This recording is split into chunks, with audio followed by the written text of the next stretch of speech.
I had been living at Tunbridge Wells and nowhere else, going on for 10 years, when my medical man, very clever in his profession and the prettiest player I ever saw in my life of a hand at long whist, which was a noble and princely game before short was heard of, said to me one day, as he sat feeling my pulse on the actual sofa which my poor dear sister Jane worked before her spine came on and laid her on a board for 15 months at a stretch, the most upright woman that ever lived, said to me, "What we want, ma'am, is a fillip."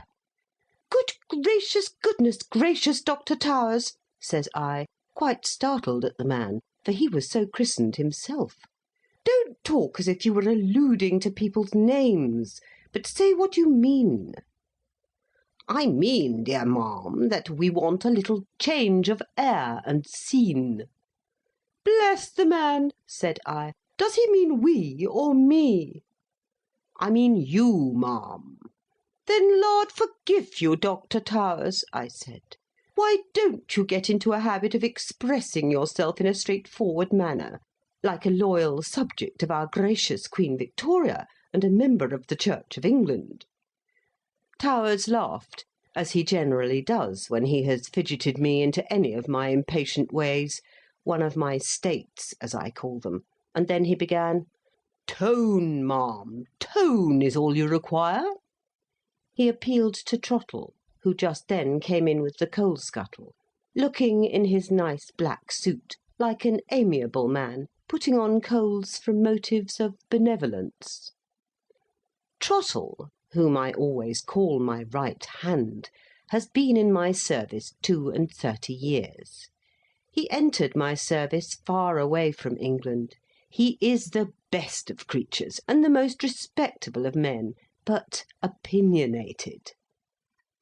"What you want, ma'am," says Trottle, making up the fire in his quiet and skilful way, "is tone."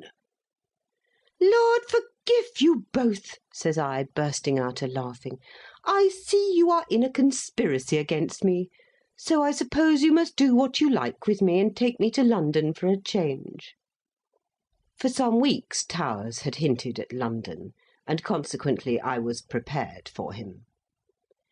When we had got to this point, we got on so expeditiously that Trottle was packed off to London next day but one, to find some sort of place for me to lay my troublesome old head in. Trottle came back to me at the Wells after 2 days' absence, with accounts of a charming place that could be taken for 6 months certain, with liberty to renew on the same terms for another 6, and which really did afford every accommodation that I wanted. "Could you really find no fault at all in the rooms, Trottle?" I asked him. "Not a single one, ma'am. They are exactly suitable to you. There is not a fault in them. There is but one fault outside of them." "And what's that?" "They are opposite a house to let." "Oh," I said, considering of it. "But is that such a very great objection?" "I think it my duty to mention it, ma'am. It is a dull object to look at. Otherwise I was so greatly pleased with the lodging that I should have closed with the terms at once, as I had your authority to do." Trottle thinking so highly of the place in my interest, I wished not to disappoint him. Consequently, I said, "The empty house may let, perhaps." "Oh dear no, ma'am," said Trottle, shaking his head with decision. "It won't let. It never does let, ma'am." "Mercy me, why not?" "Nobody knows, ma'am. All I have to mention is, ma'am, that the house won't let." "How long has this unfortunate house been to let, in the name of fortune?" said I. "Ever so long," said Trottle. "Years." "Is it in ruins?" "It's a good deal out of repair, ma'am, but it's not in ruins." The long and the short of this business was, that next day I had a pair of post-horses put to my chariot, for I never travel by railway. Not that I have anything to say against railways, except that they came in when I was too old to take to them, and that they made ducks and drakes of a few turnpike bonds I had. And so I went up myself with Trottle in the rumble to look at the inside of this same lodging, and at the outside of this same house. As I say, I went and saw for myself. The lodging was perfect. That I was sure it would be, because Trottle is the best judge of comfort I know.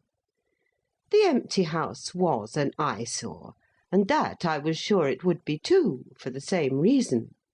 However, setting the one thing against the other, the good against the bad, the lodging very soon got the victory over the house. My lawyer, Mr. Squares, of Crown Office Road, Temple, drew up an agreement, which his young man jabbered over so dreadfully when he read it to me that I didn't understand one word of it except my own name, and hardly that. And I signed it, and the other party signed it, and in 3 weeks' time I moved my old bones, bag and baggage, up to London. For the first month or so I arranged to leave Trottle at the Wells. I made this arrangement not only because there was a good deal to take care of in the way of my school children and pensioners, and also of a new stove in the hall to air the house in my absence, which appeared to me calculated to blow up and burst, but likewise because I suspect Trottle, though the steadiest of men and a widower between 60 and 70, to be what I call rather a philanderer. I mean that when any friend comes down to see me and brings a maid, Trottle is always remarkably ready to show that maid the Wells of an evening, and that I have more than once noticed the shadow of his arm outside the room door nearly opposite my chair, encircling that maid's waist on the landing, like a tablecloth brush. Therefore I thought it just as well, before any London philandering took place, that I should have a little time to look round me, and to see what girls were in and about the place.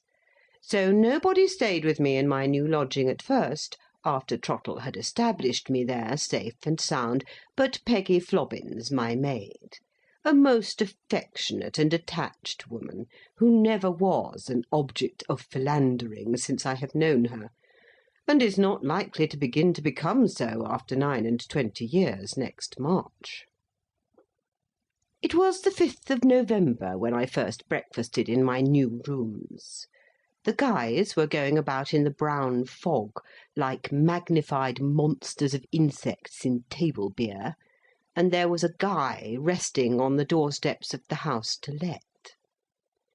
I put on my glasses, partly to see how the boys were pleased with what I sent them out by Peggy, and partly to make sure that she didn't approach too near the ridiculous object, which of course was full of skyrockets and might go off into bangs at any moment. In this way it happened that the first time I ever looked at the house to let, after I became its opposite neighbour, I had my glasses on. And this might not have happened once in 50 times, for my sight is uncommonly good for my time of life, and I wear glasses as little as I can for fear of spoiling it.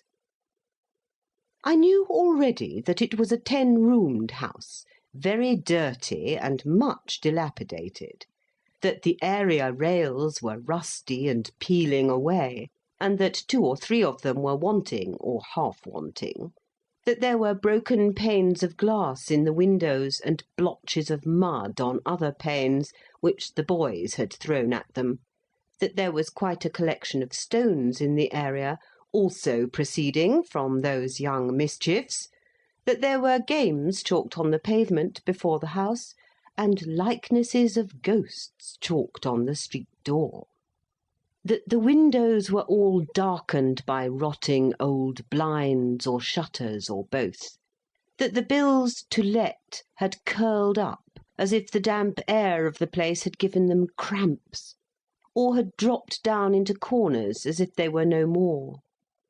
I had seen all this on my first visit, and I had remarked to Trottle that the lower part of the black board about terms was split away, that the rest had become illegible, and that the very stone of the doorsteps was broken across.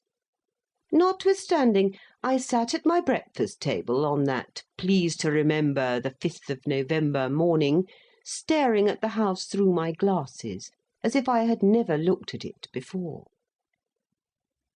All at once, in the first-floor window on my right, down in a low corner, at a hole in a blind or a shutter, I found that I was looking at a secret eye. The reflection of my fire may have touched it and made it shine, but I saw it shine and vanish. The eye might have seen me, or it might not have seen me, sitting there in the glow of my fire. You can take which probability you prefer, without offence. But something struck through my frame, as if the sparkle of this eye had been electric, and had flashed straight at me. It had such an effect upon me that I could not remain by myself, and I rang for Flobbins, and invented some little jobs for her, to keep her in the room. After my breakfast was cleared away, I sat in the same place with my glasses on, moving my head now so and now so, trying whether, with the shining of my fire and the flaws in the window-glass, I could reproduce any sparkle seeming to be up there that was like the sparkle of an eye. But no, I could make nothing like it. I could make ripples and crooked lines in the front of the house to let, and I could even twist one window up and loop it into another, but I could make no eye, nor anything like an eye. So I convinced myself that I really had seen an eye. Well, to be sure, I could not get rid of the impression of this eye, and it troubled me and troubled me, until it was almost a torment. I don't think I was previously inclined to concern my head much about the opposite house.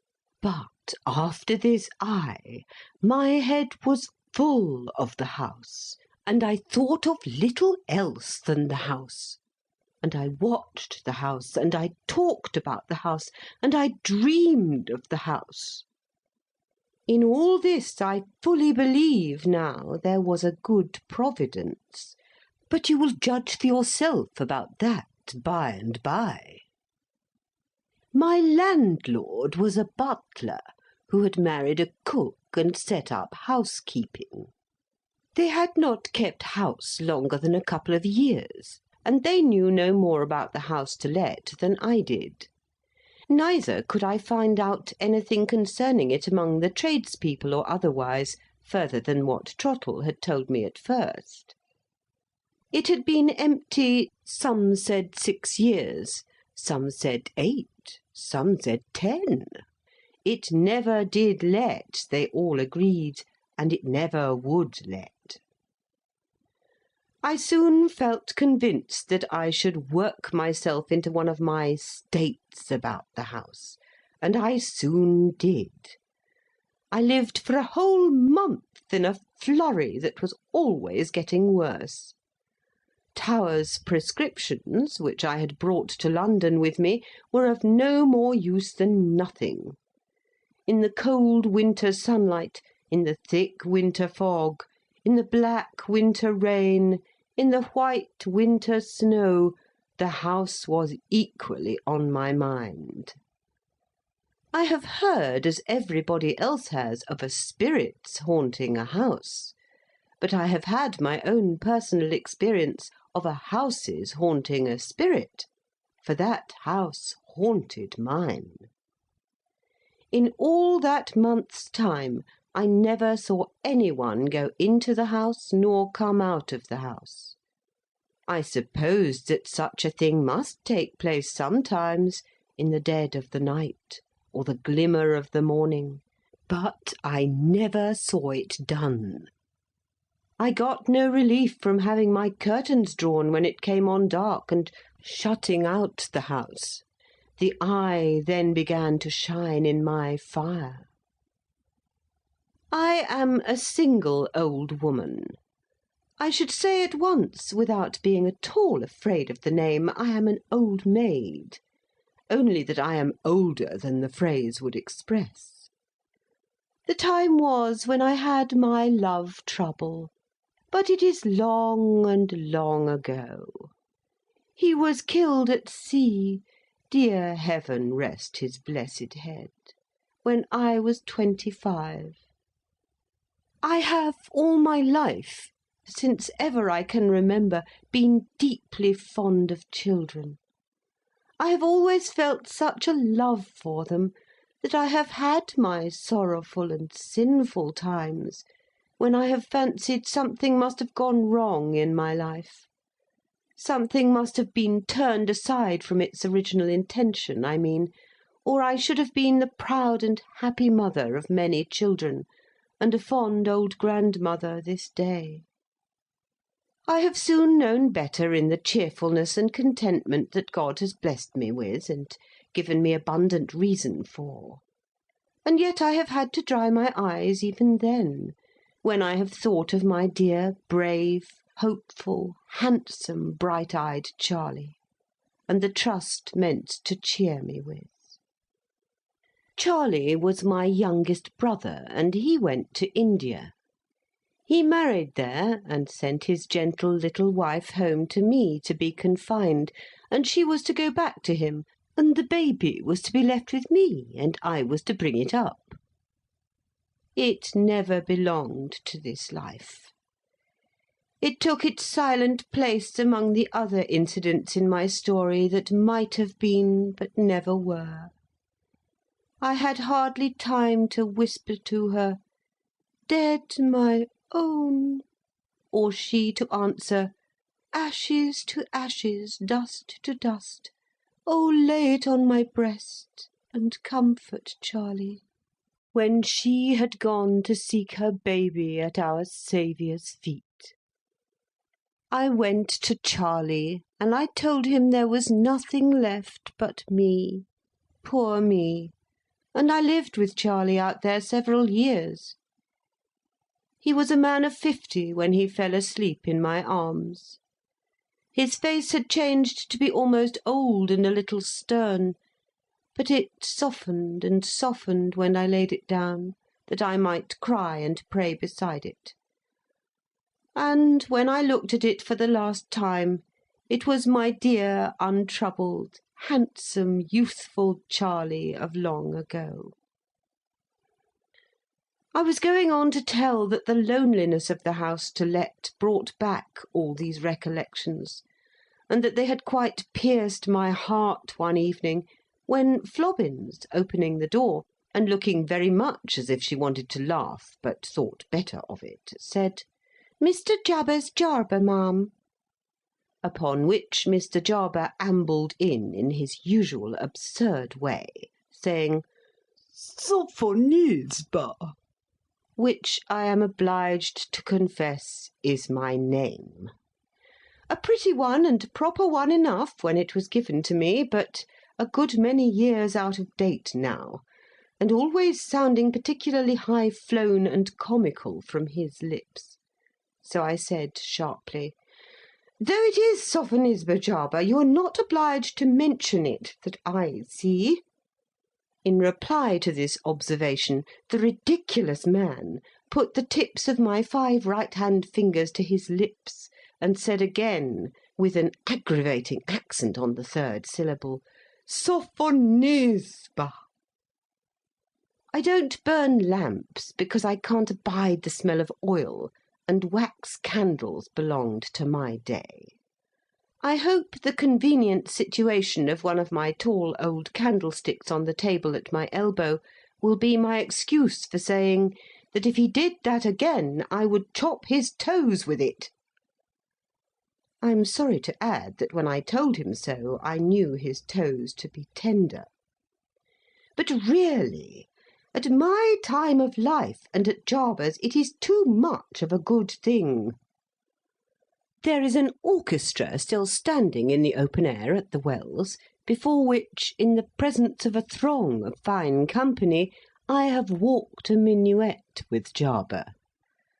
But there is a house still standing in which I have worn a pinafore, and had a tooth drawn by fastening a thread to the tooth and the door handle, and toddling away from the door. And how should I look now at my years in a pinafore, or having a door for my dentist? Besides, Jarber always was more or less an absurd man. He was sweetly dressed and beautifully perfumed, and many girls of my day would have given their ears for him, though I'm bound to add that he never cared a fig for them, or their advances either, and that he was very constant to me. For he not only proposed to me before my love-happiness ended in sorrow, but afterwards too, not once, nor yet twice, nor will we say how many times. However many they were, or however few they were, the last time he paid me that compliment was immediately after he had presented me with a digestive dinner-pill stuck on the point of a pin. And I said on that occasion, laughing heartily, "Now, Jarber, if you don't know that two people whose united ages would make about 150 have got to be old, I do. And I beg to swallow this nonsense in the form of this pill, which I took on the spot, and I request to hear no more of it." After that he conducted himself pretty well. He was always a little squeezed man, was Jarber, in little sprigged waistcoats, and he had always little legs and a little smile, and a little voice, and little roundabout ways. As long as I can remember him, he was always going little errands for people, and carrying little gossip. At this present time, when he called me Sophonisba, he had a little old-fashioned lodging in that new neighbourhood of mine. I had not seen him for 2 or 3 years, but I had heard that he still went out with a little perspective glass, and stood on doorsteps in St. James's Street to see the nobility go to court, and went in his little cloak and goloshes outside Willis's rooms to see them go to Almack's, and caught the frightfullest colds, and got himself trodden upon by coachmen and linkmen, until he went home to his landlady a mass of bruises, and had to be nursed for a month. Jarber took off his little fur-collared cloak and sat down opposite me, with his little cane and hat in his hand. "Let us have no more sophonisbaing, if you please, Jarber," I said. "Call me Sarah. How do you do? I hope you are pretty well." "Thank you. And you?" said Jarber. "I am as well as an old woman can expect to be." Jarber was beginning, "Say not old, Sophon—" but I looked at the candlestick, and he left off, pretending not to have said anything. "I am infirm, of course," I said, "and so are you. Let us both be thankful it's no worse." "Is it possible that you look worried?" said Jarber. "It is very possible. I have no doubt it is the fact." "And what has worried my soft-hearted friend?" said Jarber. "Something not easy, I suppose, to comprehend. I am worried to death by a house to let over the way." Jarber went with his little tiptoe step to the window curtains, peeped out, and looked round at me. "Yes," said I in answer, "that house." After peeping out again, Jarber came back to his chair with a tender air, and asked, "How does it worry you, Sarah?" "It is a mystery to me," said I. "Of course, every house is a mystery, more or less, but something that I don't care to mention," for truly the I was so slight a thing to mention that I was more than half ashamed of it, "has made that house so mysterious to me, and has so fixed it in my mind, that I have had no peace for a month.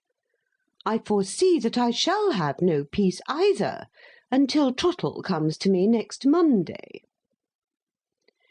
I might have mentioned before that there is a long-standing jealousy between Trottle and Jarber, and that there is never any love lost between those two. "Trottle?" petulantly repeated Jarber with a little flourish of his cane. "How is Trottle to restore the lost peace of Sarah?" "He will exert himself to find out something about the house. I have fallen into that state about it that I really must discover, by some means or other, good or bad, fair or foul, how and why it is that that house remains to let." "And why Trottle? Why not," putting his little hat to his heart, "why not Jarber?" "To tell you the truth, I have never thought of Jarber in the matter. And now I do think of Jarber, through your having the kindness to suggest him, for which I am really and truly obliged to you, I don't think he could do it." "Sarah!" "I think it would be too much for you, Jarber." "Sarah!" "There would be coming and going, and fetching and carrying, Jarber, and you might catch cold." "Sarah! What can be done by Trottle can be done by me. I am on terms of acquaintance with every person of responsibility in this parish. I am intimate at the circulating library. I converse daily with the assessed taxes. I lodge with the water rate. I know the medical man. I lounge habitually at the house agents. I dine with the churchwardens. I move to the guardians. Trottle, a person in the sphere of a domestic, and totally unknown to society." "Don't be warm, Jarber. In mentioning Trottle, I have naturally relied on my right hand, who would take any trouble to gratify even a whim of his old mistress's. But if you can find out anything to help to unravel the mystery of this house to let, I shall be fully as much obliged to you as if there was never a Trottle in the land." Jarber rose and put on his little cloak. A couple of fierce brass lions held it tight round his little throat, but a couple of the mildest hares might have done that, I am sure. "Sarah," he said, "I go. Expect me on Monday evening, the 6th, when perhaps you will give me a cup of tea. May I ask for no green? Adieu." This was on a Thursday, the 2nd of December. When I reflected that Trottle would come back on Monday too, I had my misgivings as to the difficulty of keeping the two powers from open warfare, and indeed I was more uneasy than I quite like to confess. However, the empty house swallowed up that thought next morning, as it swallowed up most other thoughts now, and the house quite preyed upon me all that day and all the Saturday. It was a very wet Sunday, raining and blowing from morning to night. When the bells rang for afternoon church, they seemed to ring in the commotion of the puddles as well as in the wind, and they sounded very loud and dismal indeed, and the street looked very dismal indeed, and the house looked dismalest of all. I was reading my prayers near the light, and my fire was growing in the darkening window-glass, when, looking up, as I prayed for the fatherless children and widows and all who were desolate and oppressed, I saw the Eye again. It passed in a moment, as it had done before, but this time I was inwardly more convinced that I had seen it. Well, to be sure I had a night that night. Whenever I closed my own eyes, it was to see eyes. Next morning, at an unreasonably, and I should have said, but for that railroad, an impossibly early hour, comes Trottle. As soon as he had told me all about the wells, I told him all about the house. He listened with as great interest and attention as I could possibly wish, until I came to Jabez Jarber, when he cooled in an instant, and became opinionated. "Now, Trottle," I said, pretending not to notice, "when Mr. Jarber comes back this evening, we must all lay our heads together." "I should hardly think that would be wanted, ma'am. Mr. Jarber's head is surely equal to anything." Being determined not to notice, I said again that we must all lay our heads together. "Whatever you order, ma'am, shall be obeyed. Still, it cannot be doubted, I should think, that Mr. Jarber's head is equal, if not superior, to any pressure that can be brought to bear upon it." This was provoking, and his way, when he came in and out all through the day, of pretending not to see the house to let, was more provoking still. However, being quite resolved not to notice, I gave no sign whatever that I did notice. But when evening came, and he showed in Jarber, and when Jarber wouldn't be helped off with his cloak, and poked his cane into cane chairbacks and china ornaments, and his own eye, in trying to unclasp his brazen lions of himself, which he couldn't do after all, I could have shaken them both. As it was, I only shook the teapot and made the tea. Jarber had brought from under his cloak a roll of paper, with which he had triumphantly pointed over the way, like the ghost of Hamlet's father appearing to the late Mr. Kemble, and which he had laid on the table. "A discovery?"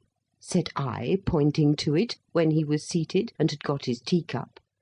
"Don't go, Trottle." "The first of a series of discoveries," answered Jarber. "Account of a former tenant, compiled from the water rate and medical man." "Don't go, Trottle," I repeated, for I saw him making imperceptibly to the door. "Begging your pardon, ma'am, I might be in Mr. Jarber's way." Jarber looked that he decidedly thought he might be. I relieved myself with a good angry croak, and said, always determined not to notice, "Have the goodness to sit down, if you please, Trottle. I wish you to hear this." Trottle bowed in the stiffest manner, and took the remotest chair he could find. Even that he moved close to the draught from the keyhole of the door. "Firstly," Jarber began, after sipping his tea, "would my soften—" "Begin again, Jarber," said I. "Would you be much surprised if this house to let should turn out to be the property of a relation of your own?" "I should indeed be very much surprised." "Then it belongs to your first cousin. I learn by the way that he is ill at this time. George Forley." "Then that is a bad beginning. I cannot deny that George Forley stands in the relation of first cousin to me, but I hold no communication with him." George Forley has been a hard, bitter, stony father to a child now dead. George Forley was most implacable and unrelenting to one of his 2 daughters who made a poor marriage. George Forley brought all the weight of his hand to bear as heavily against that crushed thing as he brought it to bear lightly, favouringly, and advantageously upon her sister, who made a rich marriage. I hope that with the measure George Forley meted, it may not be measured out to him again. I will give George Forley no worse wish. I was strong upon the subject, and I could not keep the tears out of my eyes, for that young girl's was a cruel story, and I had dropped many a tear over it before. The house being George Forley's, said I, is almost enough to account for there being a fate upon it, if fate there is. Is there anything about George Forley in those sheets of paper? Not a word. I am glad to hear it.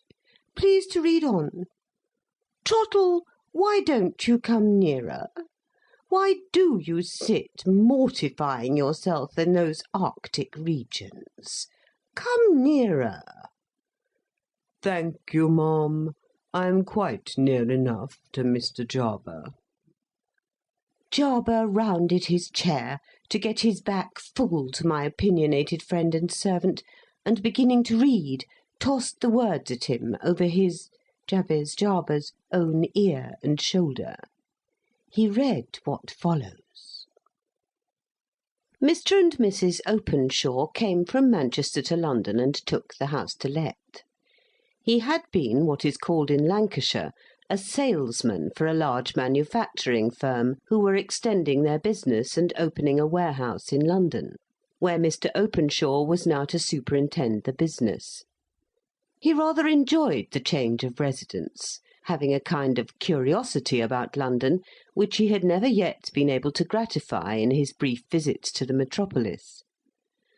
At the same time, he had an odd, shrewd contempt for the inhabitants, whom he had always pictured to himself as fine, lazy people, caring nothing but for fashion and aristocracy, and lounging away their days in Bond Street and such places, ruining good English, and ready in their turn to despise him as a provincial. The hours that the men of business kept in the city scandalized him too, accustomed as he was to the early dinners of Manchester folk and the consequently far longer evenings. Still he was pleased to go to London, though he would not for the world have confessed it even to himself, and always spoke of the step to his friends as one demanded of him by the interests of his employers, and sweetened to him by a considerable increase of salary. His salary indeed was so liberal that he might have been justified in taking a much larger house than this one, had he not thought himself bound to set an example to Londoners of how little a Manchester man of business cared for show. Inside, however, he furnished the house with an unusual degree of comfort, and in the winter-time he insisted on keeping up as large fires as the grates would allow in every room where the temperature was in the least chilly.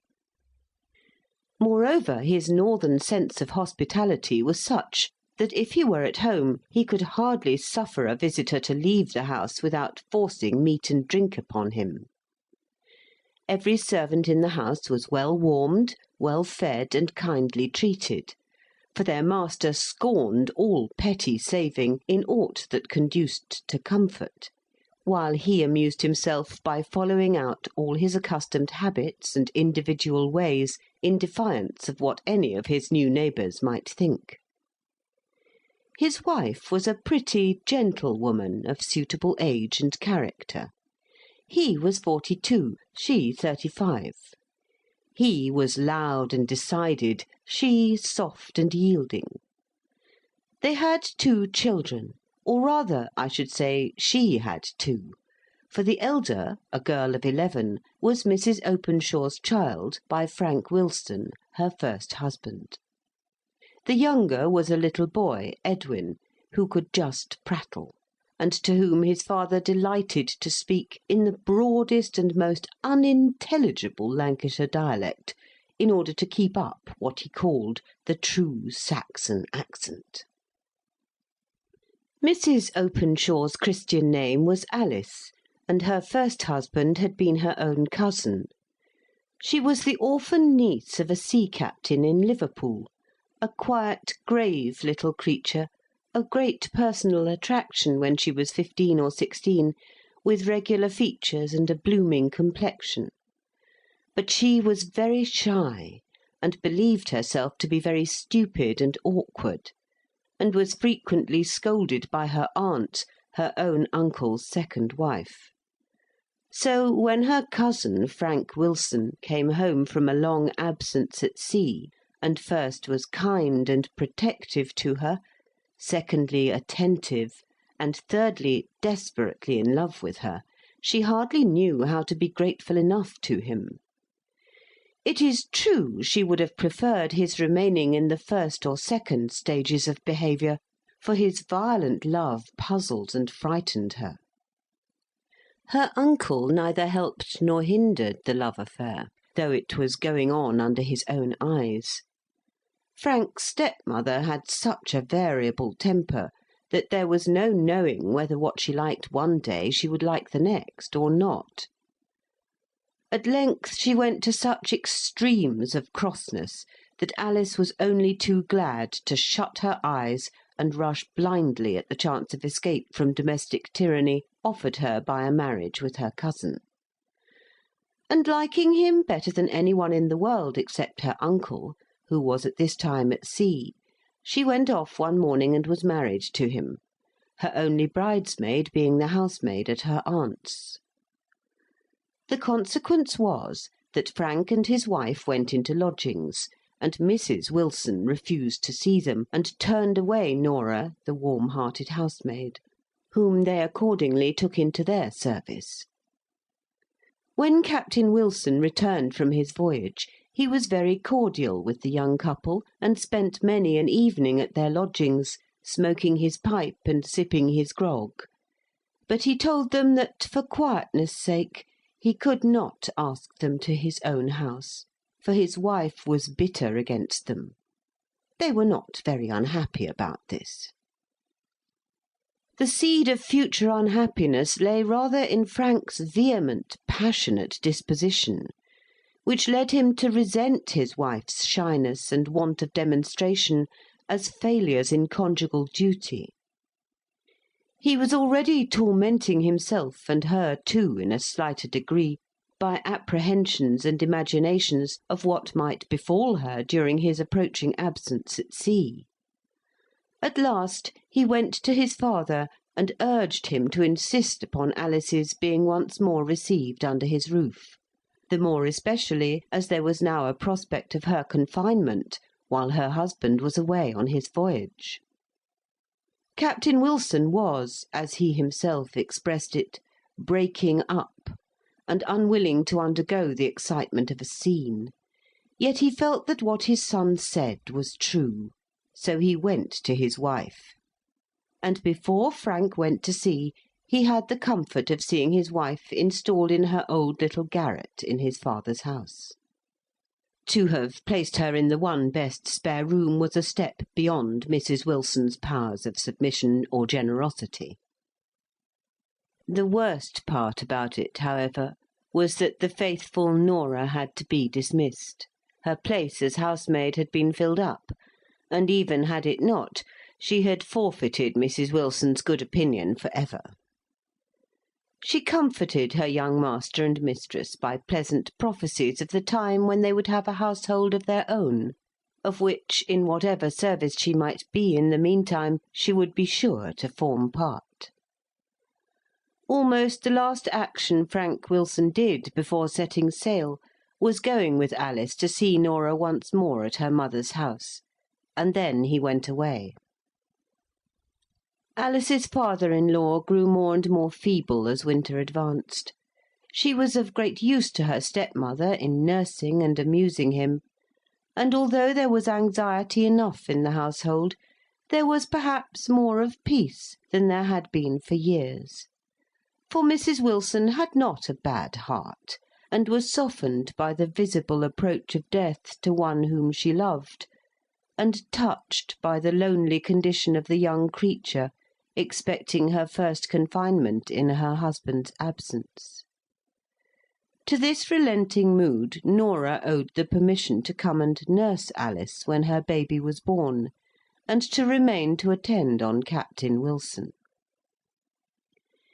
Before one letter had been received from Frank, who had sailed for the East Indies and China, his father died. Alice was always glad to remember that he had held her baby in his arms, and kissed and blessed it before his death. After that, and the consequent examination into the state of his affairs, it was found that he had left far less property than people had been led, by his style of living, to imagine. And what money there was all settled upon his wife, and at her disposal after her death. This did not signify much to Alice, as Frank was now first mate of his ship, and in another voyage or two would be captain. Meanwhile he had left her some hundreds, all his savings, in the bank. It became time for Alice to hear from her husband. One letter from the Cape she had already received. The next was to announce his arrival in India. As week after week passed over, and no intelligence of the ship's arrival reached the office of the owners, and the captain's wife was in the same state of ignorant suspense as Alice herself, her fears grew most oppressive. At length the day came when, in reply to her inquiry at the shipping office, they told her that the owners had given up hope of ever hearing more of the Betsy Jane, and had sent in their claim upon the underwriters. Now that he was gone for ever, she first felt a yearning, longing love for the kind cousin, the dear friend, the sympathizing protector, whom she should never see again. First felt a passionate desire to show him his child, whom she had hitherto rather craved to have all to herself, her own sole possession.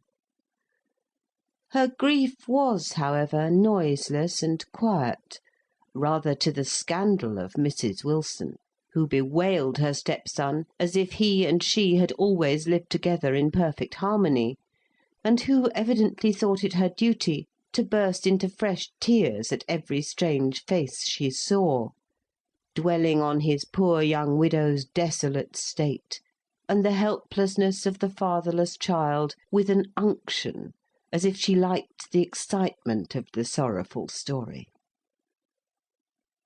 So passed away the first days of Alice's widowhood. By and by things subsided into their natural and tranquil course. But, as if this young creature was always to be in some heavy trouble, her ewe lamb began to be ailing, pining, and sickly. The child's mysterious illness turned out to be some affection of the spine, likely to affect health, but not to shorten life, at least so the doctors said. But the long dreary suffering of one whom a mother loves as Alice loved her only child is hard to look forward to. Only Norah guessed what Alice suffered. No one but God knew. And so it fell out that when Mrs. Wilson the elder came to her one day in violent distress, occasioned by a very material diminution in the value of the property that her husband had left her, a diminution which made her income barely enough to support herself, much less Alice, the latter could hardly understand how anything which did not touch health or life could cause such grief, and she received the intelligence with irritating composure. But when that afternoon the little sick child was brought in, and the grandmother, who after all loved it well, began a fresh moan over her losses to its unconscious ears, saying how she had planned to consult this or that doctor, and to give it this or that comfort or luxury in after years, but that now all chance of this had passed away, Alice's heart was touched, and she drew near to Mrs. Wilson with unwonted caresses, and in a spirit not unlike to that of Ruth, entreated that come what would, they might remain together. After much discussion in succeeding days, it was arranged that Mrs. Wilson should take a house in Manchester, furnishing it partly with what furniture she had, and providing the rest with Alice's remaining £200. Mrs. Wilson was herself a Manchester woman, and naturally longed to return to her native town. Some connections of her own at that time required lodgings, for which they were willing to pay pretty handsomely. Alice undertook the active superintendence and superior work of the household. Norah, willing, faithful Norah, offered to cook, scour, do anything, in short, so that she might but remain with them. The plan succeeded. For some years their first lodgers remained with them, and all went smoothly, with the one sad exception of the little girl's increasing deformity. How that mother loved that child is not for words to tell. Then came a break of misfortune. Their lodgers left, and no one succeeded to them. After some months they had to remove to a smaller house, and Alice's tender conscience was torn by the idea that she ought not to be a burden to her mother-in-law, but ought to go out and seek her own maintenance. And leave her child. The thought came like the sweeping boom of a funeral bell over her heart. By and by, Mr. Openshaw came to lodge with them. He had started in life as the errand-boy and sweeper-out of a warehouse, had struggled up through all the grades of employment in the place, fighting his way through the hard, striving Manchester life with strong, pushing energy of character. Every spare moment of time had been sternly given up to self-teaching. He was a capital accountant, a good French and German scholar, a keen, far-seeing tradesman, understanding markets and the bearing of events both near and distant on trade, and yet with such vivid attention to present details that I do not think he ever saw a group of flowers in the fields without thinking whether their colours would or would not form harmonious contrasts in the coming spring muslins and prints. He went to debating societies and threw himself with all his heart and soul into politics, esteeming, it must be owned, every man a fool or a knave who differed from him, and overthrowing his opponents rather by the loud strength of his language than the calm strength of his logic. There was something of the Yankee in all this. Indeed, his theory ran parallel to the famous Yankee motto, "England flogs creation, and Manchester flogs England." Such a man, as may be fancied, had had no time for falling in love or any such nonsense. At the age when most young men go through their courting and matrimony, he had not the means of keeping a wife, and was far too practical to think of having one. And now that he was in easy circumstances, a rising man, he considered women almost as encumbrances to the world, with whom a man had better have as little to do as possible. His first impression of Alice was indistinct, and he did not care enough about her to make it distinct. "A pretty yea-nay kind of woman," would have been his description of her, if he had been pushed into a corner. He was rather afraid in the beginning that her quiet ways arose from a listlessness and laziness of character, which would have been exceedingly discordant to his active, energetic nature. But when he found out the punctuality with which his wishes were attended to, and her work was done, when he was called in the morning at the very stroke of the clock, his shaving water scalding hot, his fire bright, his coffee made exactly as his peculiar fancy dictated, for he was a man who had his theory about everything, based upon what he knew of science, and often perfectly original. Then he began to think, not that Alice had any peculiar merit, but that he had got into remarkably good lodgings. His restlessness wore away, and he began to consider himself as almost settled for life in them. Mr. Openshaw had been too busy all his life to be introspective. He did not know that he had any tenderness in his nature, and if he had become conscious of its abstract existence, he would have considered it as a manifestation of disease in some part of his nature. But he was decoyed into pity unawares, and pity led on to tenderness. That little helpless child, always carried about by one of the 3 busy women of the house, or else patiently threading coloured beads in the chair, from which by no effort of its own could it ever move. The great grave blue eyes, full of serious, not uncheerful expression, giving to the small delicate face a look beyond its years. The soft plaintive voice dropping out but few words, so unlike the continual prattle of a child, caught Mr. Openshaw's attention in spite of himself. One day, he half scorned himself for doing so, he cut short his dinner hour to go in search of some toy which should take the place of those eternal beads. I forget what he bought, but when he gave the present, which he took care to do in a short, abrupt manner, and when no one was by to see him, he was almost thrilled by the flash of delight that came over that child's face, and could not help all through that afternoon going over and over again the picture left on his memory by the bright effect of unexpected joy on the little girl's face.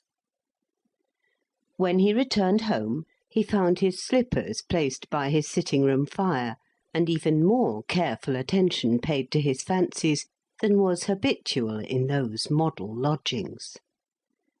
When Alice had taken the last of his tea-things away, she had been silent as usual till then. She stood for an instant with the door in her hand. Mr. Openshaw looked as if he were deep in his book, though in fact he did not see a line, but was heartily wishing the woman would be gone, and not make any palaver of gratitude. But she only said, "I am very much obliged to you, sir. Thank you very much," and was gone, even before he could send her away with a "There, my good woman, that's enough." For some time longer he took no apparent notice of the child. He even hardened his heart into disregarding her sudden flush of colour, and little timid smile of recognition when he saw her by chance. But, after all, this could not last for ever, and having a second time given way to tenderness, there was no relapse.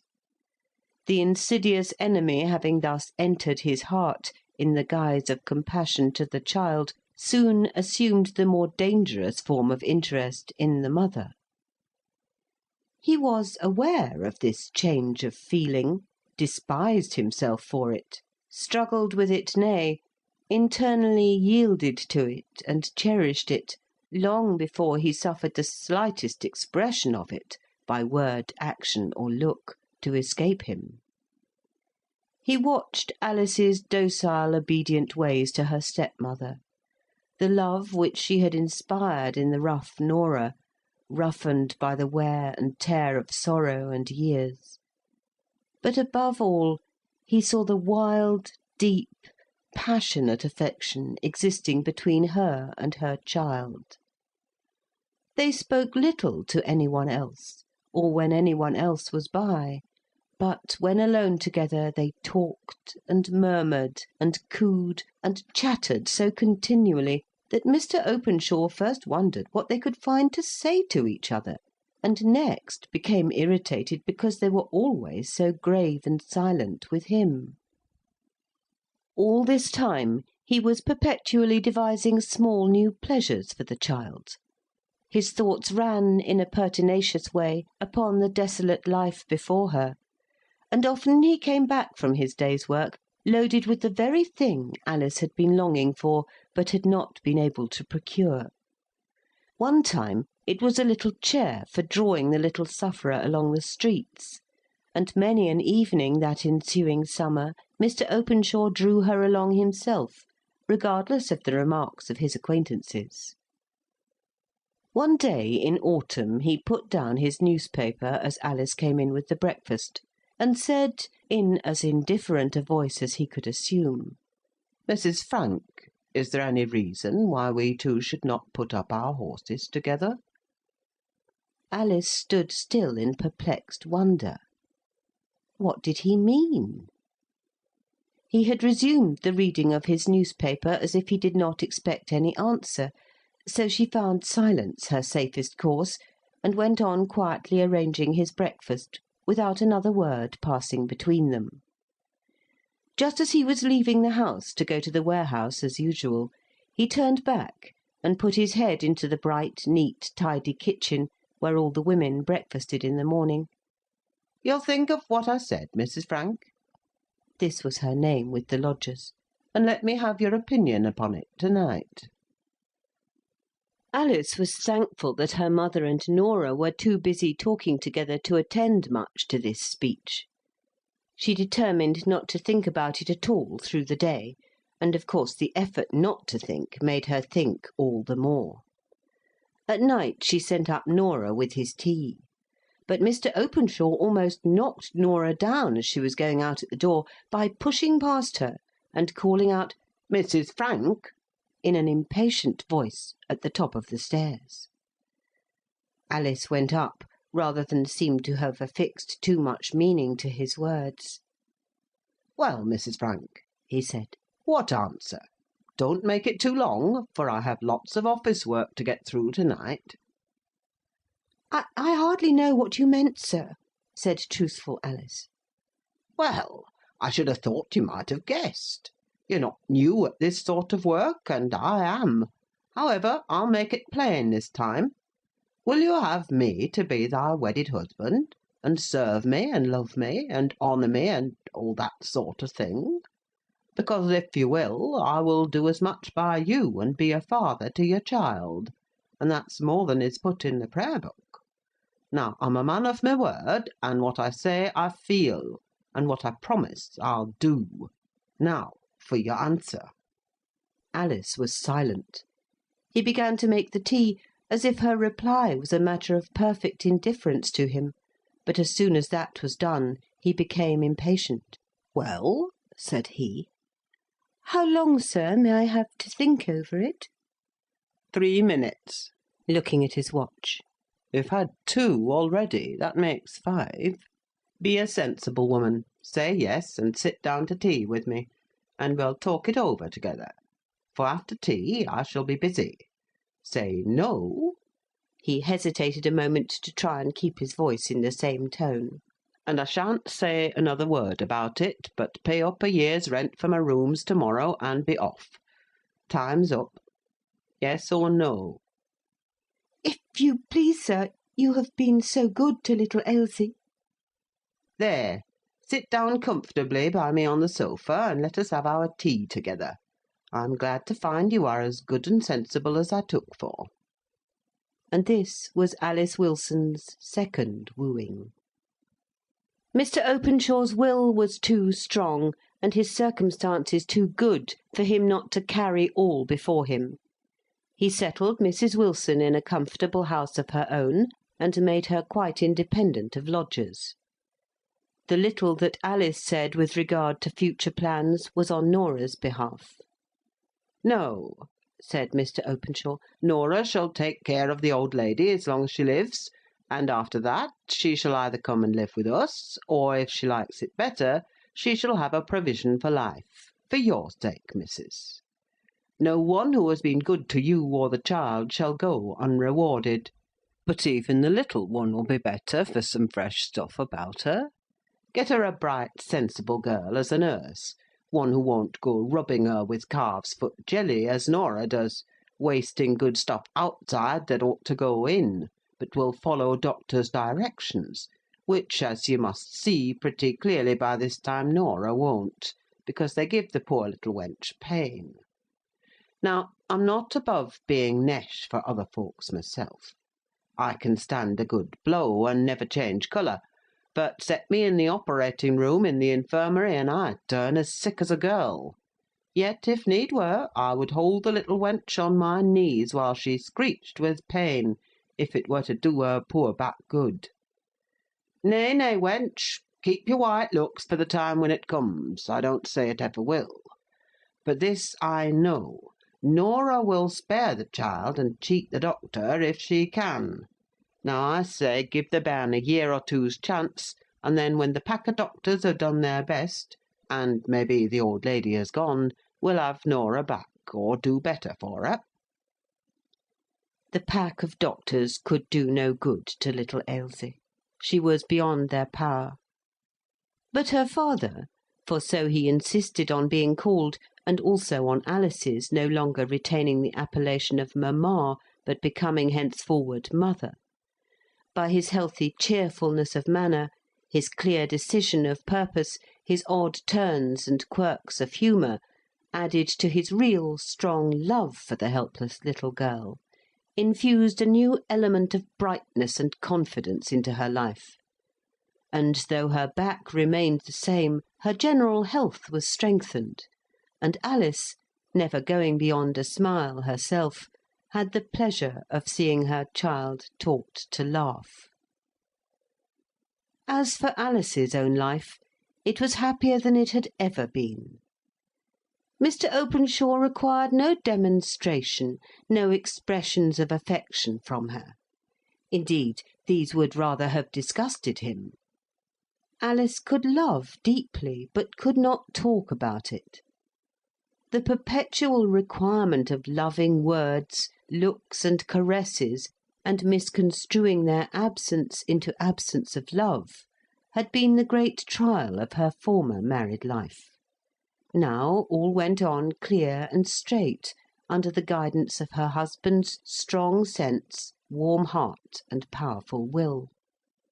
Year by year their worldly prosperity increased. At Mrs. Wilson's death, Norah came back to them as nurse to the newly born little Edwin, into which post she was not installed without a pretty strong oration on the part of the proud and happy father, who declared that if he found out that Norah ever tried to screen the boy by a falsehood, or to make him nesh either in body or mind, she should go that very day. Norah and Mr. Openshaw were not on the most thoroughly cordial terms, neither of them fully recognising or appreciating the other's best qualities. This was the previous history of the Lancashire family who had now removed to London, and had come to occupy the house. They had been there about a year when Mr. Openshaw suddenly informed his wife that he had determined to heal long-standing feuds, and had asked his uncle and aunt Chadwick to come and pay them a visit and see London. Mrs. Openshaw had never seen this uncle and aunt of her husband's. Years before she had married him there had been a quarrel. All she knew was that Mr. Chadwick was a small manufacturer in a country town in South Lancashire.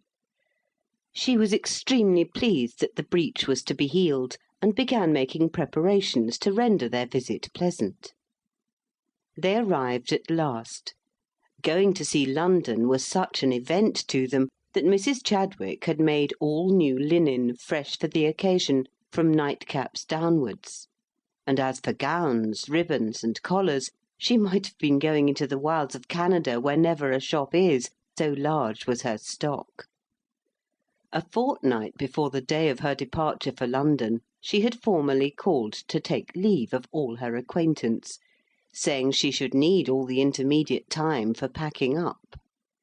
It was like a second wedding in her imagination, and to complete the resemblance which an entirely new wardrobe made between the two events, her husband brought her back from Manchester on the last market day before they set off, a gorgeous pearl and amethyst brooch, saying, Lunnon should see that Lancashire folks knew a handsome thing when they saw it. For some time after Mr. and Mrs. Chadwick arrived at the Openshaws, there was no opportunity for wearing this brooch, but at length they obtained an order to see Buckingham Palace, and the spirit of loyalty demanded that Mrs. Chadwick should wear her best clothes in visiting the abode of her sovereign. On her return she hastily changed her dress, for Mr. Openshaw had planned that they should go to Richmond, drink tea, and return by moonlight. Accordingly, about 5 o'clock, Mr. and Mrs. Openshaw and Mr. and Mrs. Chadwick set off. The housemaid and cook sat below, Norah hardly knew where. She was always engrossed in the nursery in tending her 2 children, and in sitting by the restless, excitable Ailsie till she fell asleep. By and by, the housemaid Bessie tapped gently at the door. Norah went to her, and they spoke in whispers. "Nurse, there's someone downstairs wants you." "Wants me? Who is it?" "A gentleman." "A gentleman? Nonsense." "Well, a man then. And he asked for you. And he rung at the front door bell and has walked into the dining room." "You should never have let him," exclaimed Norah. "Master and Mrs. out." "I did not want him to come in, but when he heard you lived here, he walked past me and sat down on the first chair and said, 'Tell her to come and speak to me.' There is no gas lighted in the room, and supper is all set out." "He'll be off with the spoons," exclaimed Norah, putting the housemaid's fear into words, and preparing to leave the room, first, however, giving a look to Ailsie, sleeping soundly and calmly. Downstairs she went, uneasy fears stirring in her bosom. Before she entered the dining-room she provided herself with a candle, and with it in her hand she went in, looking round her in the darkness for her visitor. He was standing up, holding by the table. Norah and he looked at each other, gradual recognition coming into their eyes. "Norah?" at length he asked. "Who are you?" asked Norah, with the sharp tones of alarm and incredulity. "I don't know you," trying by futile words of disbelief to do away with the terrible fact before her. "Am I so changed?" he said pathetically. "I dare say I am. But, Norah, tell me." He breathed hard. "Where is my wife? Is she alive?" He came nearer to Norah, and would have taken her hand, but she backed away from him, looking at him all the time with staring eyes, as if he were some horrible object. Yet he was a handsome, bronzed, good-looking fellow, with beard and moustache, giving him a foreign-looking aspect. But his eyes! There was no mistaking those eager, beautiful eyes, the very same that Norah had watched not half an hour ago, till sleep stole softly over them. "Tell me, Norah. I can bear it. I have feared it so often. Is she dead?" Norah still kept silence. "She is dead." He hung on Norah's words and looks, as if for confirmation or contradiction. "What shall I do?" groaned Norah. "Oh, sir, why did you come? How did you find me out? Where have you been? We thought you dead, we did indeed." She poured out words and questions to gain time, as if time would help her. "Norah, answer me this question, straight by yes or no. Is my wife dead?" "No, she is not," said Norah, slowly and heavily. "Oh, what a relief! Did she receive my letters? But perhaps you don't know. Why did you leave her? Where is she? Oh, Norah, tell me all quickly." "Mr. Frank," said Norah at last, almost driven to bay by her terror lest her mistress should return at any moment and find him there. unable to consider what was best to be done or said, rushing at something decisive because she could not endure her present state. Mr. Frank, we never heard a line from you, and the ship owner said you'd gone down, you and everyone else. We thought you were dead, if ever man was, and poor Miss Alice and her little sick, helpless child. Oh, sir, you must guess it!" cried the poor creature at last, bursting out into a passionate fit of crying. "For indeed I cannot tell it. But it was no one's fault, God help us all this night." Norah had sat down. She trembled too much to stand. He took her hands in his. He squeezed them hard, as if by physical pressure the truth could be wrung out. "Norah," this time his tone was calm, stagnant as despair, "she has married again." Norah shook her head sadly. The grasp slowly relaxed. The man had fainted. There was brandy in the room. Norah forced some drops into Mr. Frank's mouth, chafed his hands, and, when mere animal life returned, before the mind poured in its flood of memories and thoughts, she lifted him up and rested his head against her knees. Then she put a few crumbs of bread taken from the supper-table, soaked in brandy, into his mouth. Suddenly he sprang to his feet. "Where is she? Tell me this instant." He looked so wild, so mad, so desperate, that Norah felt herself to be in bodily danger. But her time of dread had gone by. She had been afraid to tell him the truth, and then she had been a coward. Now her wits were sharpened by the sense of his desperate state. He must leave the house. She would pity him afterwards, but now she must rather command and upbraid. For he must leave the house before her mistress came home. That one necessity stood clear before her. "She is not here, that is enough for you to know. Nor can I say exactly where she is," which was true to the letter, if not to the spirit. "Go away, and tell me where to find you to-morrow, and I will tell you all. My master and mistress may come back at any minute, and then what would become of me with a strange man in the house?"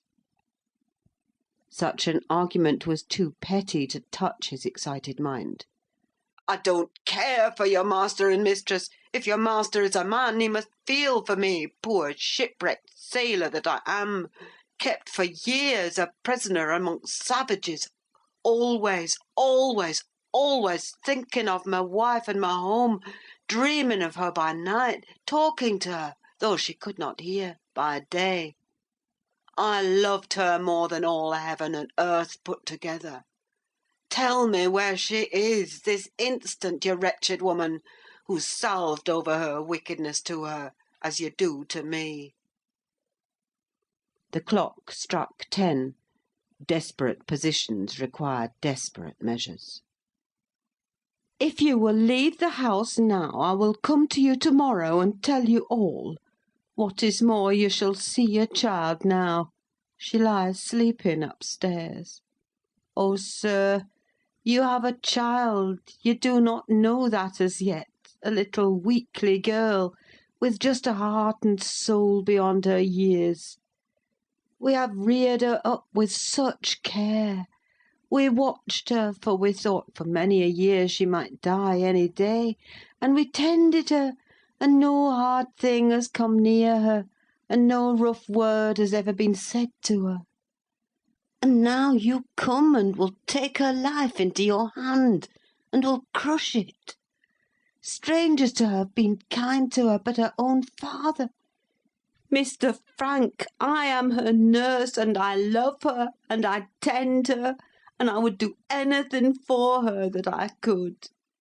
Her mother's heart beats as hers beats, and if she suffers a pain, her mother trembles all over. If she is happy, it is her mother that smiles and is glad. If she is growing stronger, her mother is healthy. If she dwindles, her mother languishes. If she dies, well, I don't know. It is not every one can lie down and die when they wish it. Come upstairs, Mr. Frank, and see your child. Seeing her will do good to your poor heart. Then go away in God's name, just this one night. Tomorrow, if need be, you can do anything. Kill us all if you will. Or show yourself a great, grand man, whom God will bless for ever and ever. Come, Mr. Frank, the look of a sleeping child is sure to give peace. She led him upstairs, at first almost helping his steps, till they came near the nursery door. She had almost forgotten the existence of little Edwin. It struck upon her with a fright as the shaded light fell upon the other cot, but she skilfully threw that corner of the room into darkness and let the light fall on the sleeping Ailsie.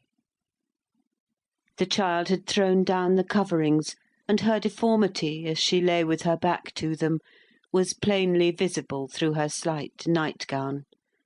Her little face, deprived of the lustre of her eyes, looked wan and pinched, and had a pathetic expression in it, even as she slept.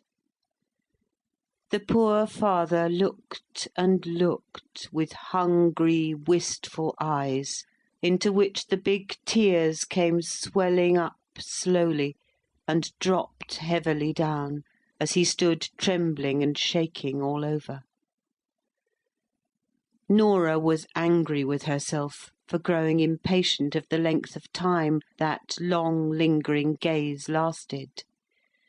She thought that she waited for full half an hour before Frank stirred. And then, instead of going away, he sank down on his knees by the bedside and buried his face in the clothes. Little Ailsie stirred uneasily. Norah pulled him up in terror. She could afford no more time even for prayer in her extremity of fear, for surely the next moment would bring her mistress home.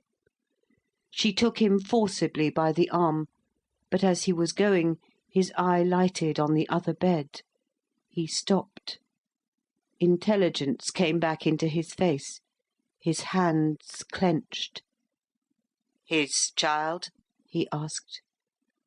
"Her child," replied Norah.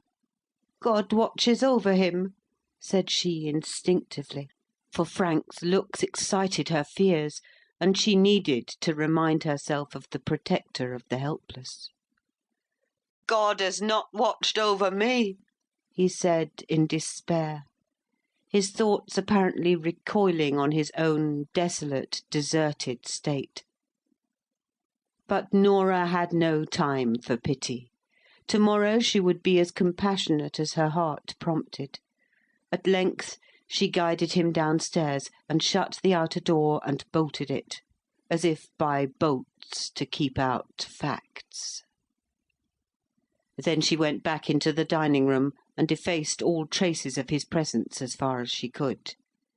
She went upstairs to the nursery and sat there, her head on her hand, thinking what was to come of all this misery. It seemed to her very long before they did return, yet it was hardly 11 o'clock. She so heard the loud, hearty Lancashire voices on the stairs, and for the first time she understood the contrast of the desolation of the poor man who had so lately gone forth in lonely despair.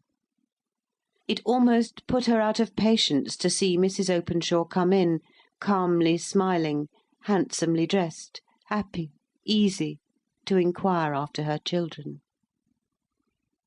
"Did Elsie go to sleep comfortably?" she whispered to Norah. "Yes." Her mother bent over her, looking at her slumbers with the soft eyes of love. How little she dreamed who had looked on her last! Then she went to Edwin, with perhaps less wistful anxiety in her countenance, but more of pride. She took off her things to go down to supper. Nora saw her no more that night. Beside the door into the passage, the sleeping nursery opened out of Mr. and Mrs. Openshaw's room, in order that they might have the children more immediately under their own eyes. Early the next summer morning, Mrs. Openshaw was awakened by Ailsie's startled call of "Mother! Mother!" She sprang up, put on her dressing-gown, and went to her child. Ailsie was only half awake, and in a not uncommon state of terror. "Who was he, mother? Tell me." "Who, my darling? No one is here. You have been dreaming, love. Waken up quite. See, it is broad daylight." "Yes," said Ailsie, looking round her, then clinging to her mother, said, "But a man was here in the night, mother." "Nonsense, little goose. No man has ever come near you." "Yes, he did. He stood there just by Nora, a man with hair and a beard, and he knelt down and said his prayers. Nora knows he was here, mother," half angrily, as Mrs. Openshaw shook her head in smiling incredulity. "Well, we will ask Nora when she comes," said Mrs. Openshaw soothingly. "But we won't talk any more about him now. It is not 5 o'clock. It is too early for you to get up. Shall I fetch you a book and read to you?" "Don't leave me, mother," said the child, clinging to her. So Mrs. Openshaw sat on the bedside talking to Ailsie, and telling her of what they had done at Richmond the evening before, until the little girl's eyes slowly closed and she once more fell asleep. "What was the matter?" asked Mr. Openshaw, as his wife returned to bed. "Ailsie wakened up in a fright with some story of a man having been in the room to say his prayers. A dream, I suppose." And no more was said at the time. Mrs. Openshaw had almost forgotten the whole affair when she got up about 7 o'clock. But by and by she heard a sharp altercation going on in the nursery. Nora speaking angrily to Ailsie, a most unusual thing. Both Mr. and Mrs. Openshaw listened in astonishment. "Hold your tongue, Ailsie. Let me hear none of your dreams. Never let me hear you tell that story again." Ailsie began to cry. Mr. Openshaw opened the door of communication before his wife could say a word. "Nora, come here." The nurse stood at the door, defiant. She perceived she had been heard, but she was desperate. "Don't let me hear you speak in that manner to Ailsie again," he said sternly, and shut the door. Nora was infinitely relieved, for she had dreaded some questioning, and a little blame for sharp speaking was what she could well bear, if cross-examination was let alone. Downstairs they went, Mr. Openshaw carrying Ailsie, the sturdy Edwin coming step by step, right foot foremost, always holding his mother's hand. Each child was placed in a chair by the breakfast-table, and then Mr. and Mrs. Openshaw stood together at the window, awaiting their visitor's appearance, and making plans for the day. There was a pause. Suddenly Mr. Openshaw turned to Ailsie and said, "What a little goosey somebody is with her dreams, waking up poor tired mother in the middle of the night, with a story of a man being in the room." "Father, I'm sure I saw him," said Ailsie, half crying. "I don't want to make Nora angry, but I was not asleep for all she says I was. I had been asleep, and I wakened up, quite wide awake, though I was so frightened. I kept my eyes nearly shut, and I saw the man quite plain, a great brown man with a beard. He said his prayers, and then he looked at Edwin, and then Nora took him by the arm and led him away, after they had whispered a bit together." "Now, my little woman must be reasonable," said Mr. Openshaw, who was always patient with Ailsie. "There was no man in the house last night at all. No man comes into the house, as you know, if you think. Much less goes up into the nursery. But sometimes we dream something has happened, and the dream is so like reality that you are not the first person, little woman, who has stood out that the thing has really happened." "But indeed it was not a dream," said Ailsie, beginning to cry. Just then Mr. and Mrs. Chadwick came down, looking grave and discomposed. All during breakfast time they were silent and uncomfortable. As soon as the breakfast things were taken away, and the children had been carried upstairs, Mr. Chadwick began, in an evidently preconcerted manner, to inquire if his nephew was certain that all his servants were honest, for that Mrs. Chadwick had that morning missed a very valuable brooch, which she had worn the day before. She remembered taking it off when she came home from Buckingham Palace. Mr. Openshaw's face contracted into hard lines, grew like what it was before he had known his wife and her child. He rang the bell even before his uncle had done speaking. It was answered by the housemaid. "Mary, was any one here last night while we were away?" "A man, sir, came to speak to Norah." "To speak to Norah? Who was he? How long did he stay?" "I'm sure I can't tell, sir. He came perhaps 9. I went up to tell Norah in the nursery, and she came down to speak to him. She let him out, sir. She will know who he was and how long he stayed." She waited a moment to be asked any more questions, but she was not, so she went away. A minute afterwards Openshaw made as though he were going out of the room, but his wife laid her hand on his arm. "Do not speak to her before the children," she said in her low, quiet voice. "I will go up and question her." "No, I must speak to her. You must know," said he, turning to his uncle and aunt, "my missus has an old servant, as faithful as ever woman was, I do believe, as far as love goes, but at the same time who does not always speak truth, as even the missus must allow. Now, my notion is that this Norah of ours has been come over by some good-for-nothing chap, for she's at the time of life when they say women pray for husbands, any, good Lord, any, and has let him into our house, and the chap has made off with your brooch, and m'appen many another thing beside. It's only saying that Norah is soft-hearted, and does not stick at a white lie. That's all, missus." It was curious to notice how his tone, his eyes, his whole face changed as he spoke to his wife. But he was the resolute man through all. She knew better than to oppose him. So she went upstairs and told Norah her master wanted to speak to her, and that she would take care of the children in the meanwhile. Norah rose to go without a word. Her thoughts were these: "If they tear me to pieces, they shall never know through me. He may come, and then just Lord have mercy upon us all, for some of us are dead folk to a certainty. But he shall do it, not me." You may fancy now her look of determination as she faced her master alone in the dining-room. Mr. and Mrs. Chadwick having left the affair in their nephew's hands, seeing that he took it up with such vehemence. "Norah, who was that man that came to my house last night?" "Man, sir?" As if infinitely surprised, but it was only to gain time.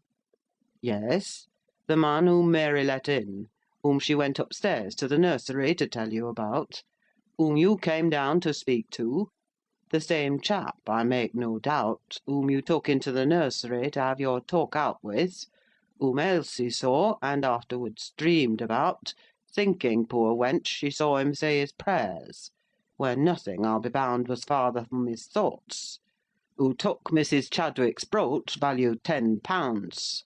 Now, Norah, don't go off.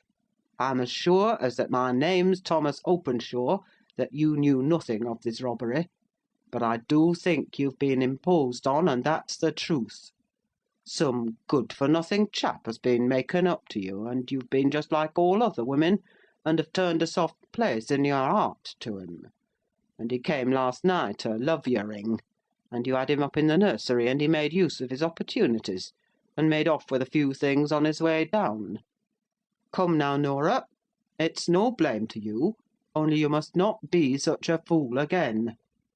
Tell us," he continued, what name he gave you, Nora? I'll be bound it was not the right one, but it will be a clue for the police." Nora drew herself up. "You may ask that question, and taunt me with me being single and with me credulity as you will, Master Openshaw. You'll get no answer from me. As for the brooch, and the story of theft and burglary, if any friend ever came to see me, which I defy you to prove, and deny, he'd be just as much above doing such a thing as you yourself, Mr. Openshaw, and more so too, for I'm not at all sure as everything you have is rightly come by, or would be yours long if every man had his own." She meant, of course, his wife, but he understood her to refer to his property in goods and chattels.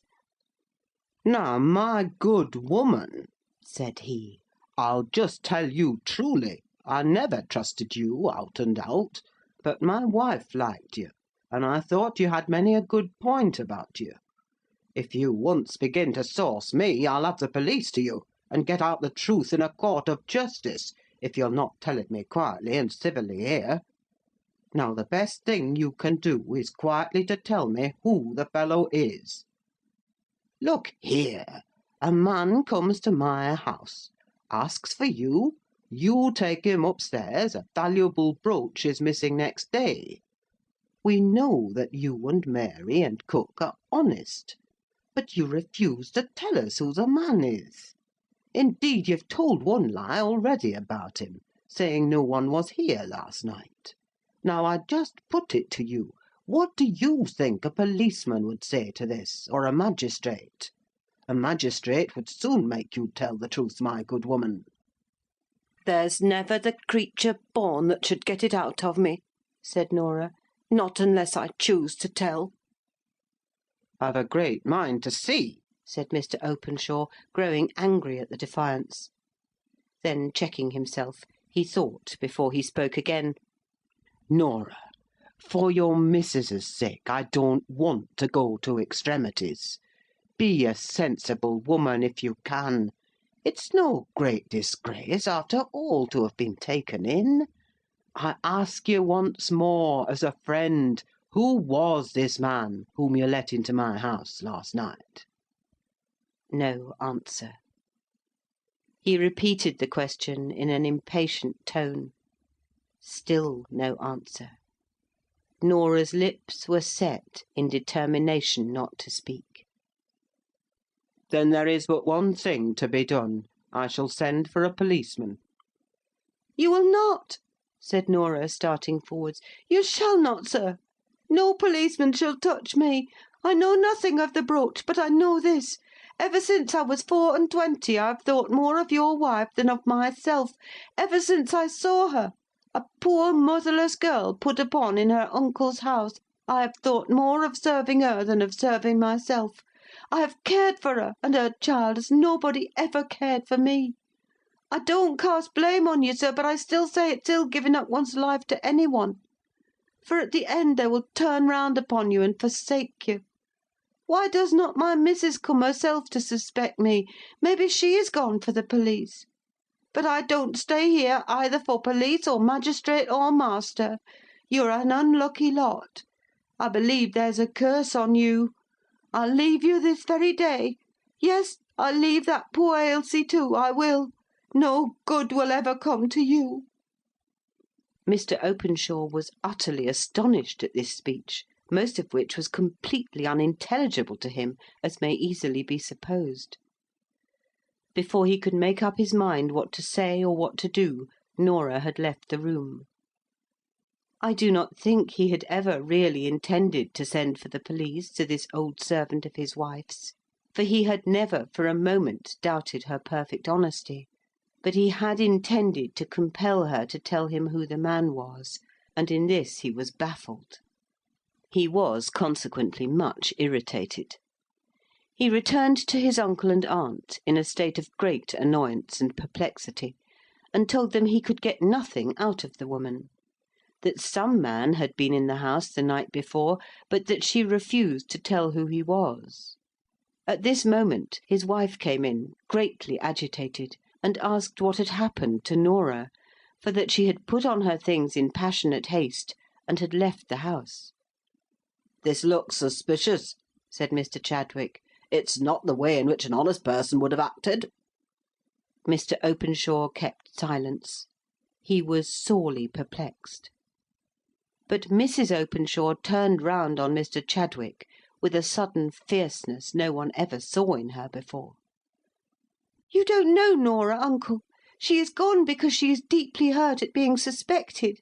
Oh, I wish I had seen her, that I had spoken to her myself. She would have told me anything." Alice wrung her hands. "I must confess," continued Mr. Chadwick to his nephew in a lower voice, "I can't make you out. You used to be a word and a blow, and oftenest a blow first, and now, when there is every cause for suspicion, you just do nowt. Your missus is a very good woman, I grant, but she may have been put upon as well as other folk, I suppose. If you don't send for the police, I shall." "Very well," replied Mr. Openshaw surlily. "I can't clear Norah. She won't clear herself, as I believe she might if she would. Only I wash my hands of it, for I'm sure the woman herself is honest, and she's lived a long time with my wife, and I don't like her to come to shame." "But she will then be forced to clear herself. That, at any rate, will be a good thing." "Very well, very well. I'm heart-sick of the whole business. Come, Alice, come up to the babies. They'll be in a sore way. I tell you, uncle," he said, turning round once more to Mr. Chadwick, suddenly and sharply, after his eye had fallen on Alice's wan, tearful, anxious face, "I'll have none sending for the police after all. I'll buy my aunt twice as handsome a brooch this very day, but I'll not have Norah suspected, and my missus plagued. There's for you." He and his wife left the room. Mr. Chadwick quietly waited till he was out of hearing, and then said to his wife, "For old Tom's heroics, I'm just quietly going for a detective, wench. Thou needst know nought about it." He went to the police station, and made a statement of the case. He was gratified by the impression which the evidence against Norah seemed to make. The men all agreed in his opinion, and steps were to be immediately taken to find out where she was. Most probably, as they suggested, she had gone at once to the man, who, to all appearance, was her lover. When Mr. Chadwick asked how they would find her out, they smiled, shook their heads, and spoke of mysterious but infallible ways and means. He returned to his nephew's house with a very comfortable opinion of his own sagacity. He was met by his wife with a penitent face. "Oh, master, I've found my brooch. It was just sticking by its pin in the flounce of my brown silk that I wore yesterday. I took it off in a hurry, and it must have caught in it, and I hung up my gown in the closet. Just now, when I was going to fold it up, there was the brooch. I'm very vexed, but I never dreamt but what it was lost."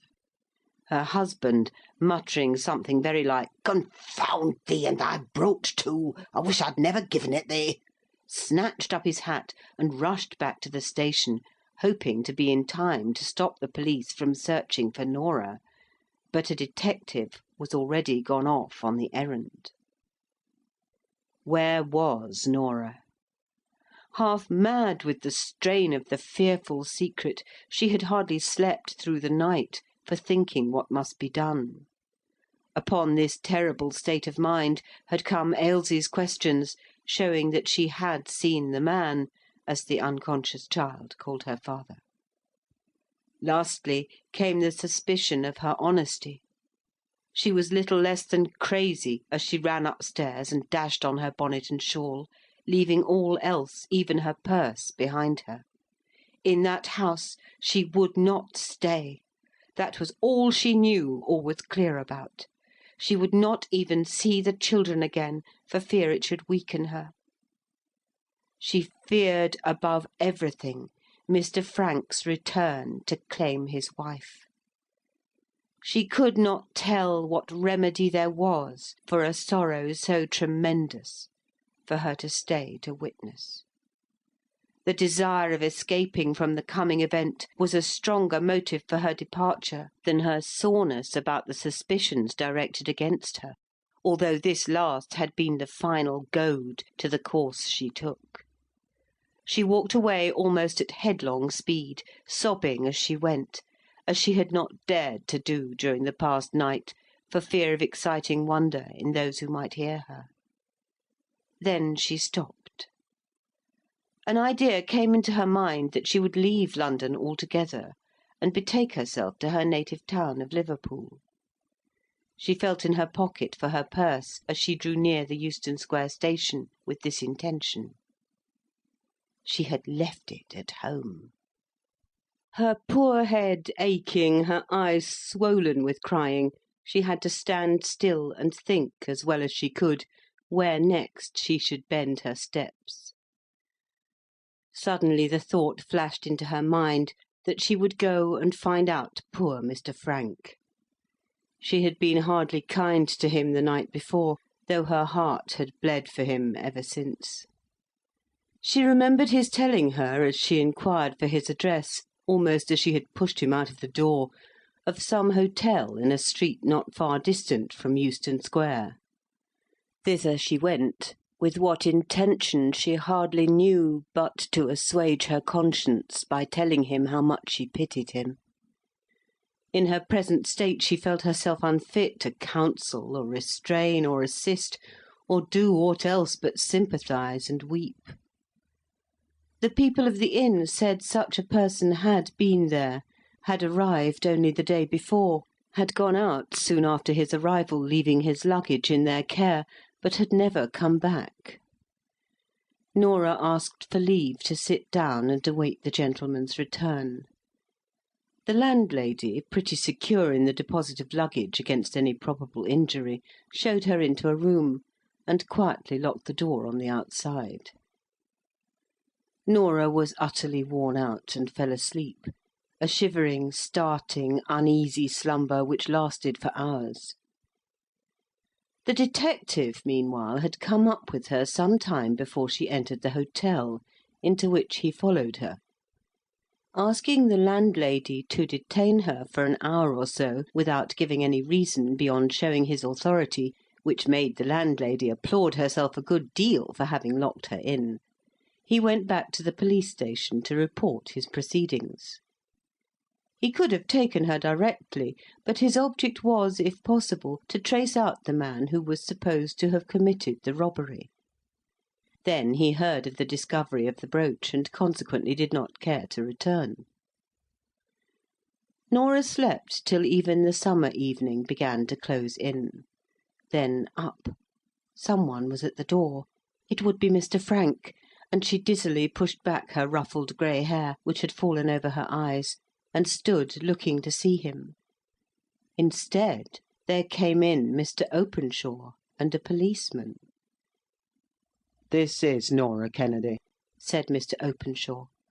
"Oh, sir," said Nora, "I did not touch the brooch. Indeed I did not. Oh, sir, I cannot live to be thought so badly of." And very sick and faint, she suddenly sank down on the ground. To her surprise, Mr. Openshaw raised her up very tenderly.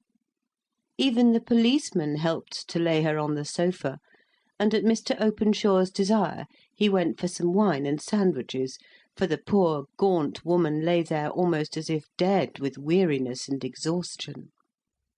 "Nora," said Mr. Openshaw in his kindest voice, "the brooch is found. It was hanging to Mrs. Chadwick's gown. I beg your pardon.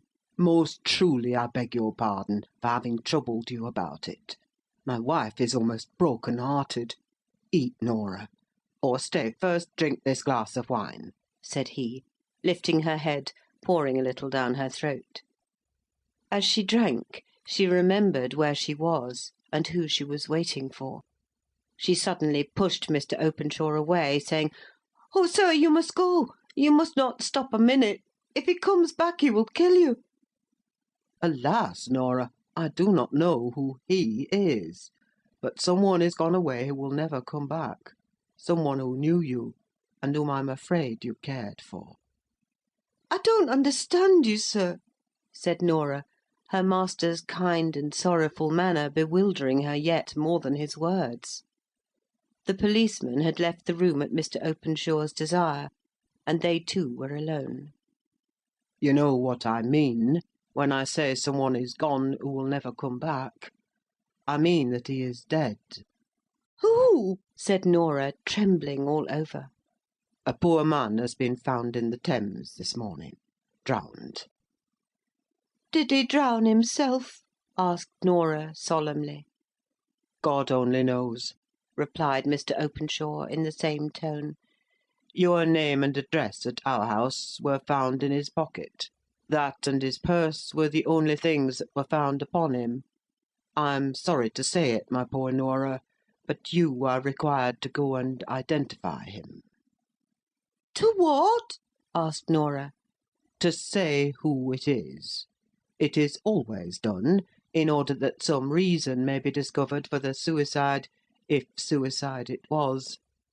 I make no doubt he was the man who came to see you at our house last night. It is very sad, I know." He made pauses between each little clause, in order to try and bring back her senses, which he feared were wandering, so wild and sad was her look.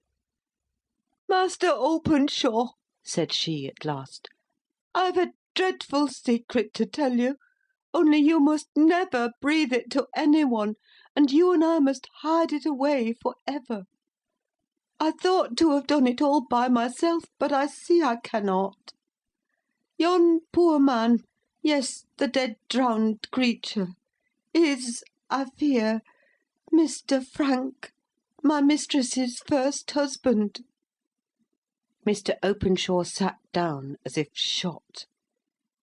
He did not speak, but after a while he signed to Norah to go on.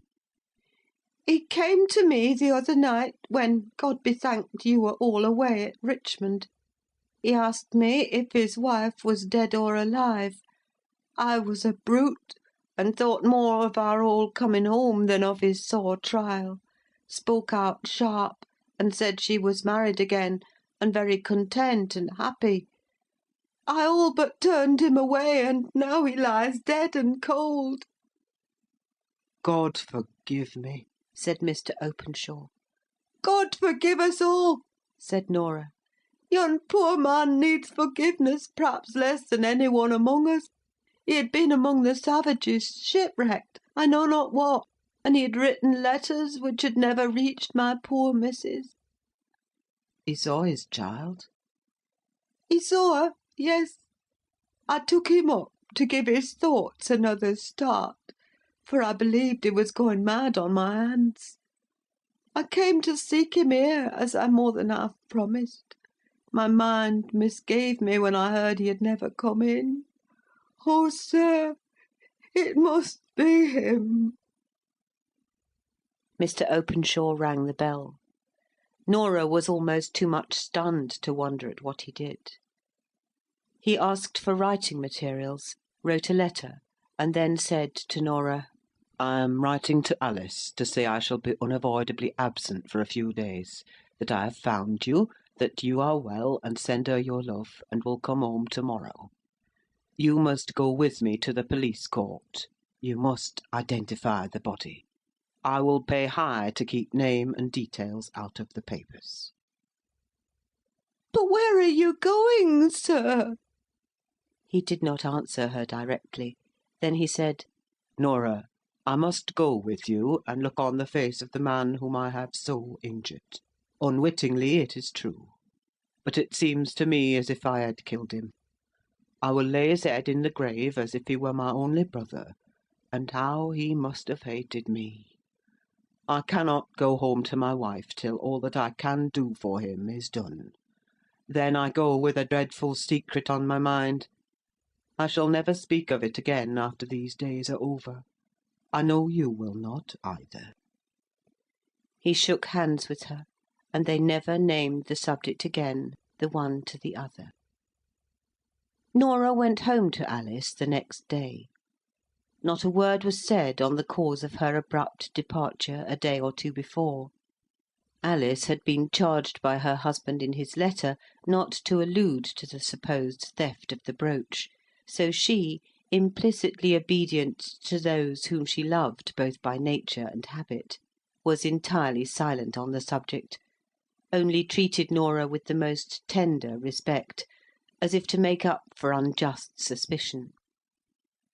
Nor did Alice inquire into the reason why Mr. Openshaw had been absent during his uncle and aunt's visit, after he had once said that it was unavoidable. He came back, grave and quiet, and from that time forth was curiously changed, more thoughtful, and perhaps less active, quite as decided in conduct, but with new and different rules for the guidance of that conduct. Towards Alice he could hardly be more kind than he had always been, but he now seemed to look upon her as someone sacred, and to be treated with reverence as well as tenderness. He throve in business, and made a large fortune, one half of which was settled upon her. Long years after these events, a few months after her mother died, Ailsie and her father, as she always called Mr. Openshaw, drove to a cemetery a little way out of town, and she was carried to a certain mound by her maid, who was then sent back to the carriage. There was a headstone with F.W. and a date. That was all. Sitting by the grave, Mr. Openshaw told her the story, and for the sad fate of that poor father whom she had never seen, he shed the only tears she ever saw fall from his eyes. "A most interesting story all through," I said, as Jarber folded up the first of his series of discoveries in triumph. "A story that goes straight to the heart, especially at the end. But—" I stopped and looked at Trottle. Trottle entered his protest directly in the shape of a cough. "Well?" I said, beginning to lose my patience.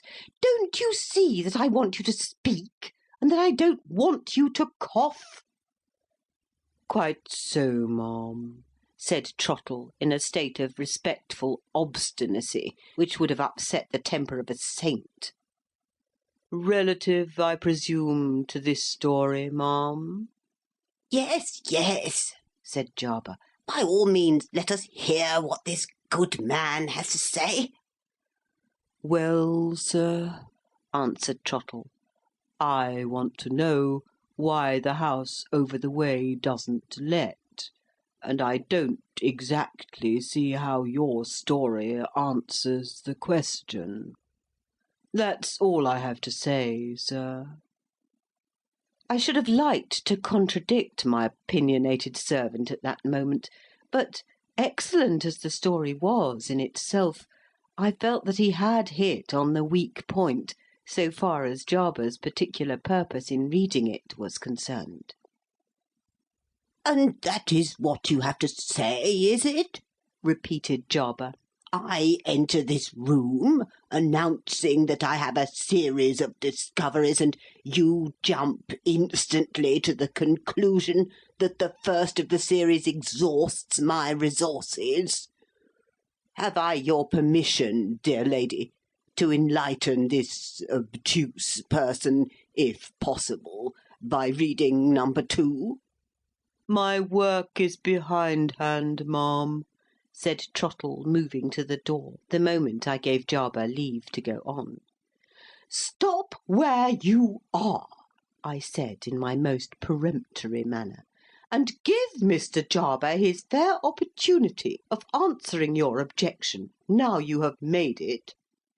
Trottle sat down with the look of a martyr, and Jarber began to read, with his back turned on the enemy more decidedly than ever.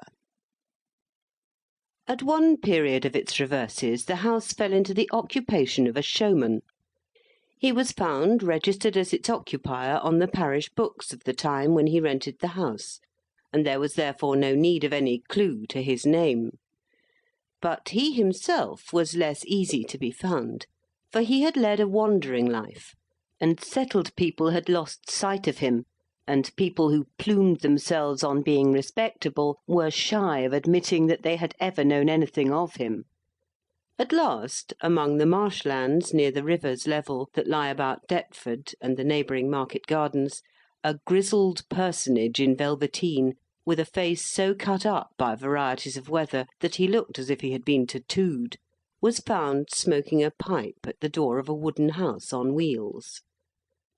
The wooden house was laid up in ordinary for the winter, near the mouth of a muddy creek, and everything near it, the foggy river, the misty marshes, and the steaming market gardens, smoked in company with the grizzled man.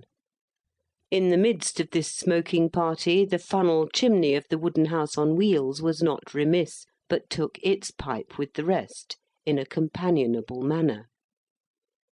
On being asked if it were he who had once rented the house to let, grizzled Velveteen looked surprised, and said yes. Then his name was Magsman? That was it, Toby Magsman, which lawfully christened Robert, but called in the line, from a infant, Toby. There was nothing agin Toby Magsman, he believed. If there was suspicion of such, mention it. There was no suspicion of such, he might rest assured, but some inquiries were making about that house, and would he object to say why he left it? Not at all. Why should he? He left it along of a dwarf. Along of a dwarf? Mr. Magsman repeated deliberately and emphatically, along of a dwarf. Might it be compatible with Mr. Magsman's inclination and convenience to enter as a favour into a few particulars? Mr. Magsman entered into the following particulars. It was a long time ago, to begin with, afore lotteries and a deal more was done away with. Mr. Magsman was looking about for a good pitch, and he see that house, and he says to himself, I'll have you, if you're to be had. If money'll get you, I'll have you. The neighbours cut up rough and made complaints, but Mr. Magsman don't know what they would have had. It was a lovely thing. First of all, there was the canvas, representing the picture of the giant in Spanish trunks and a ruff, who was himself half the height of the house, and was run up with a line and pulley to a pole on the roof, so that his head was coeval with the parapet. Then there was the canvas, representing the picture of the Albina lady, showing her white hair to the Army and Navy in correct uniform. Then there was the canvas, representing the picture of the wild Indian, a scalping a member of some foreign nation. Then there was the canvas representing the picture of a child of a British planter, seized by 2 boa constrictors. Not that we never had no child, nor no constrictors neither. Similarly, there was the canvas representing the picture of the wild ass of the prairies. Not that we never had no wild asses, nor wouldn't have had 'em at a gift.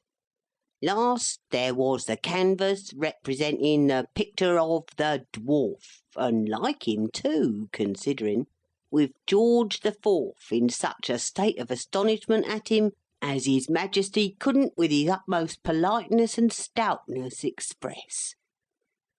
The front of the house was so covered with canvases that there wasn't a spark of daylight ever visible on that side.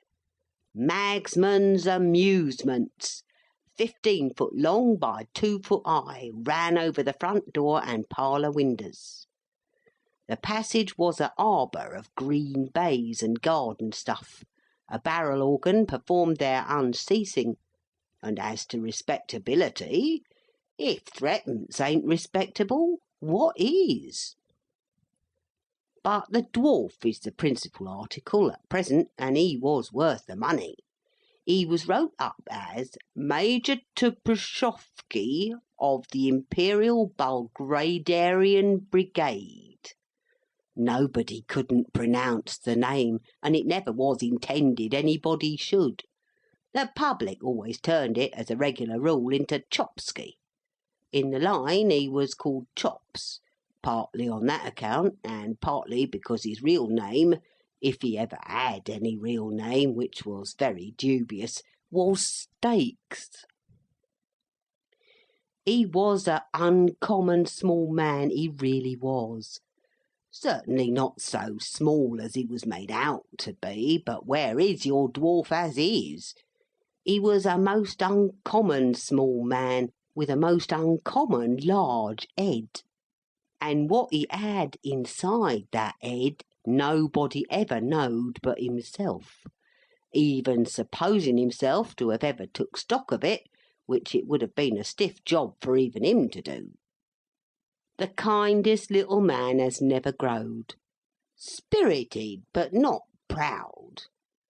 When he travelled with the spotted baby, though he knowed himself to be a natural dwarf, and knowed the baby's spots to be put upon him artificial, he nursed that baby like a mother.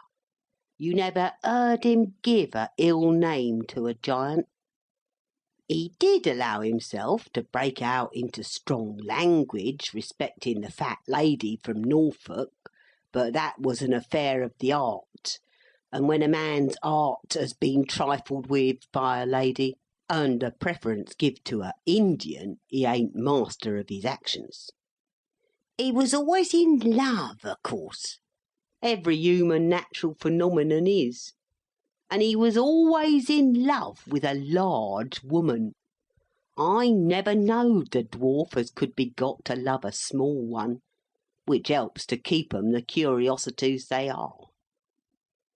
One single idea he had in that head of his, which must have meant something, or it wouldn't have been there. It was always his opinion that he was entitled to property. He never would put his name to anything. He had been taught to write by the young man without arms, who got his living with his toes. Quite a writing master he was, and taught scores in the line. But Chops would have starved to death afore he'd have gained a bit of bread by putting his hand to a paper. This is the more curious to bear in mind, because he had no property, nor hope of property, except his house and a sarser. When I say his house, I mean the box, painted and got up outside like a regular six-roomer, that he used to creep into with a diamond ring, or quite as good to look at, on his forefinger, and ring a little bell out of what the public believed to be the drawing-room window. And when I say a sarser, I mean a chainy sarser, in which he made a collection for himself at the end of every entertainment. His cue for that he took from me. "Ladies and gentlemen, the little man will now walk 3 times round the carawan and retire behind the curtain." When he said anything important in private life, he mostly wound it up with this form of words, and they was generally the last thing he said to me at night afore he went to bed. He had what I consider a fine mind, a poetic mind. His ideas respecting his property never come upon him so strong as when he sat upon a barrel organ and had the handle turned. Arter the vibration had run through him a little time, he would screech out, "Toby, I feel my property coming. Grind away. I'm counting my guineas by thousands, Toby. Grind away. Toby, I shall be a man of fortune. I feel the mint a-jingling in me, Toby, and I'm swelling out into the Bank of England." Such is the influence of music on a poetic mind. Not that he was partial to any other music but a barrel organ. On the contrary, hated it. He had a kind of a everlasting grudge agin the public, which is a thing you may notice in many phenomenons that get their living out of it. What riled him most in the nature of his occupation was that it kept him out of society. He was continually saying, "Toby, My ambition is to go into society. The curse of my position towards the public is that it keeps me out of society. This don't signify to a low beast of a Indian he ain't formed for society. This don't signify to a spotted baby he ain't formed for society. I am. Nobody never could make out what Chops done with his money. He had a good salary, down on the drum every Saturday as the day came round, besides having the run of his teeth, and he was a woodpecker to eat, but all dwarfs are. The sarser was a little income, bringing him in so many halfpence that he'd carry 'em for a week together, tied up in a pocket handkerchief. And yet he never had money, and it couldn't be the fat lady from Norfolk, as was once supposed, because it stands to reason that when you have a animosity towards a Indian which makes you grind your teeth at him to his face, and which can hardly hold you from goosing him audible when he's going through his war dance, it stands to reason you wouldn't, under them circumstances, deprive yourself to support that Indian in the lap of luxury. Most unexpected, the mystery come out one day at Egham races. The public was shy of being pulled in, and Chops was ringing his little bell out of his drawing-room window, and was snarling to me over his shoulder as he kneeled down with his legs out at the back door, for he couldn't be shoved into his house without kneeling down, and the premises wouldn't accommodate his legs. Was snarling, "Here's a precious public for you, why the devil don't they tumble up?" When a man in a crowd holds up a carrier pigeon and cries out, "If there's any person here has got a ticket, the lottery's just drawed, and the number as has come up for the great prize is 3742. 3742. I was giving the man to the Furies myself for calling off the public's attention, for the public will turn away at any time to look at anything in preference to the thing showed 'em. And if you doubt it, get 'em together for any individual purpose on the face of the earth, and send only 2 people in late, and see if the whole company aren't far more interested in taking particular notice of them 2 than of you. I say I wasn't best pleased with the man for calling out, and wasn't blessing him in me own mind, when I see Chops's little bell fly out of window at a old lady, and he gets up and kicks his box over, exposing the whole secret, and he catches hold of the calves of my legs, and he says to me, "Carry me into the wan, Toby, and throw a pail of water over me, or I'm a dead man, for I've come into my property." 12,000 was Chops's winnings. He had bought a half ticket for the 25,000 prize, and it had come up. The first use he made of his property was to offer to fight the wild Indian for £500 a side, him with a poisoned darning needle, and the Indian with a club. But the Indian being in want of backers to that amount, it went no further. After he'd been mad for a week, in a state of mind, in short, in which, if I'd let him sit on the organ for only 2 minutes, I believe he would have bust, but we kept the organ from him, Mr. Chops come round, and behaved liberal and beautiful to all. He then sent for a young man he knowed, as had a wery genteel appearance, and was a bonnet at a gaming booth, most respectable brought up, father having been eminent in the livery stable line, but unfortunate in a commercial crisis, through painting an old grey ginger bay and selling him with a pedigree. And Mr. Chops said to this bonnet, who said his name was Normandy, which it wasn't, "Normandy, I'm a-going into society. Will you go with me?" Says Normandy, "Do I understand you, Mr. Chops, to hintimate that the whole of the expenses of that move will be borne by yourself?" "Correct," says Mr. Chops. and you shall have a princely allowance too." The bonnet lifted Mr. Chops upon a chair to shake hands with him, and replied in poetry, with his eyes seemingly full of tears, "My boat is on the shore, and my bark is on the sea, and I do not ask for more, but I'll go along with thee." They went into society in a shay and 4 greys with silk jackets. They took lodgings in Pall Mall, London, and they blazed away. In consequence of a note that was brought to Bartlemy Fair in the autumn of next year by a servant, most wonderful got up in milk-white cords and tops, I cleaned myself and went to Pall Mall one evening appointed. The gentlemen was at their wine arter dinner, and Mr. Chops's eyes was more fixed in that head of his than I thought good for him. There was 3 of 'em, in company I mean, and I knowed the 3rd well. When last met, he had on a white Roman shirt and a bishop's mitre covered with leopard skin, and played the clarionet all wrong, in a band at a wild beast show. This gent took on not to know me, and Mr. Chops said, "Gentlemen, this is a old friend of former days."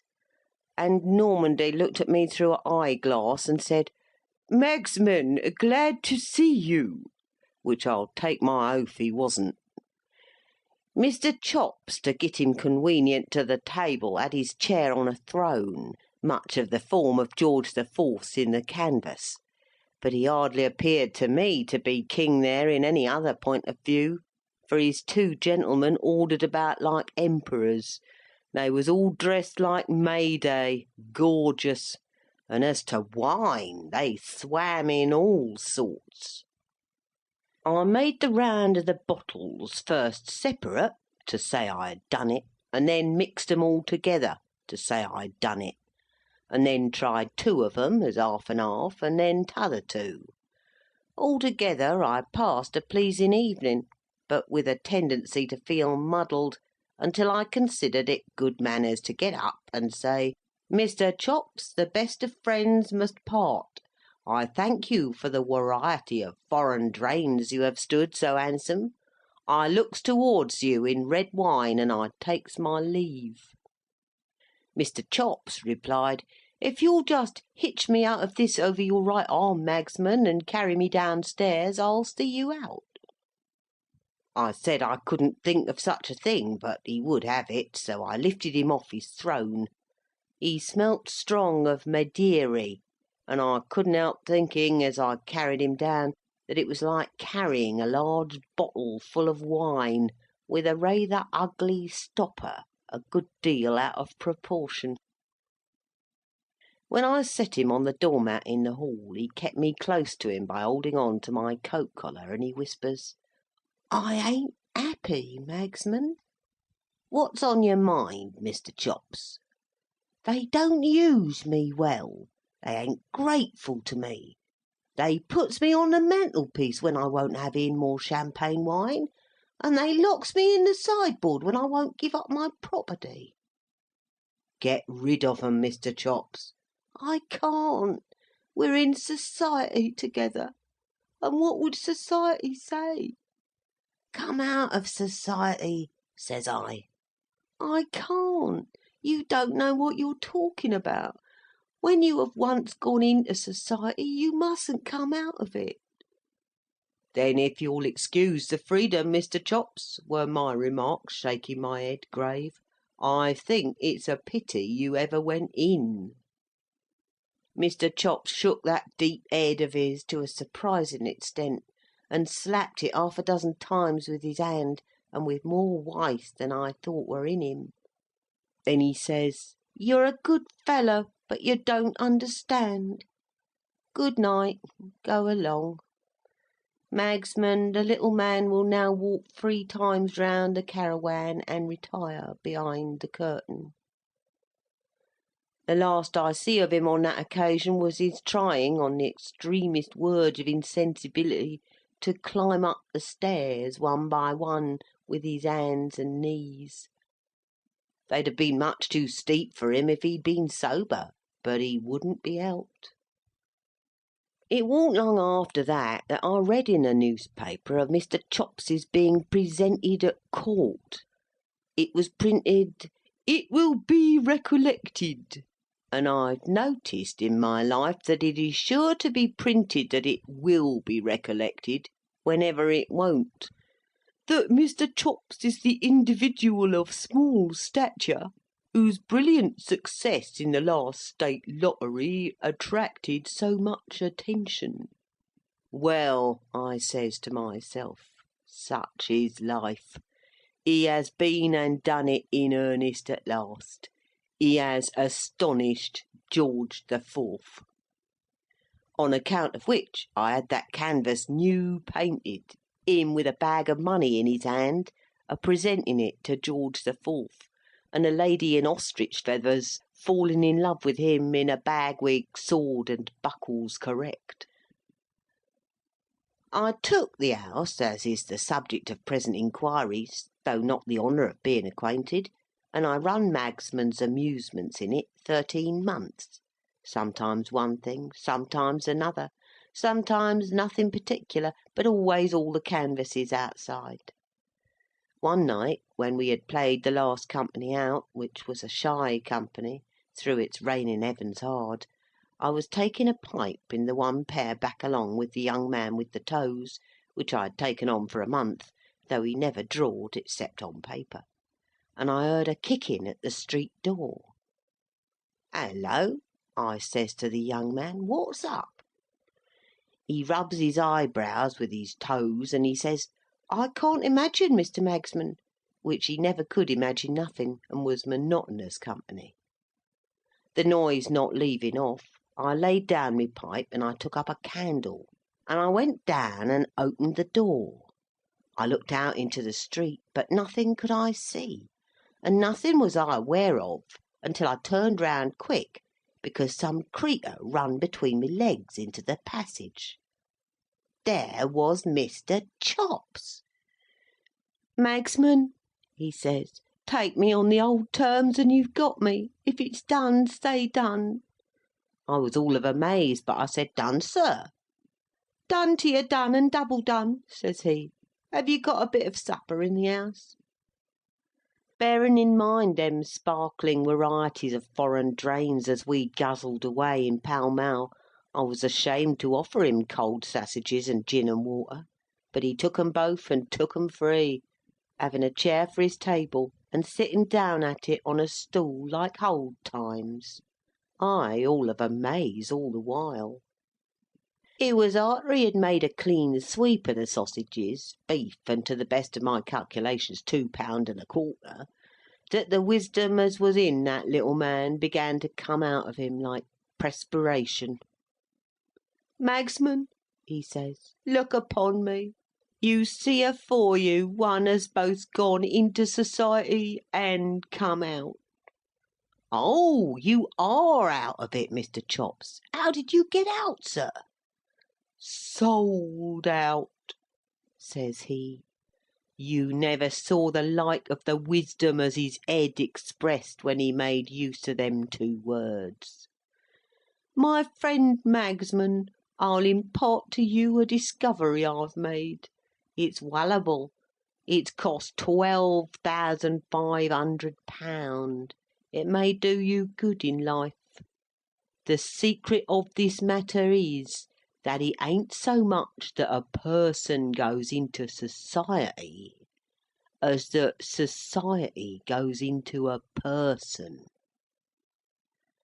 Not exactly keeping up with his meaning, I shook my head, put on a deep look, and said, "You're right there, Mr. Chops."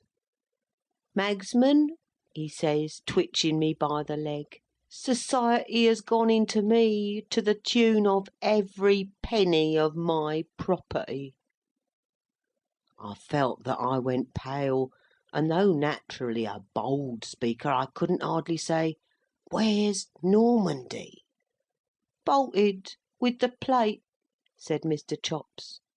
"And t'other one?" meaning him as formerly wore the bishop's mitre.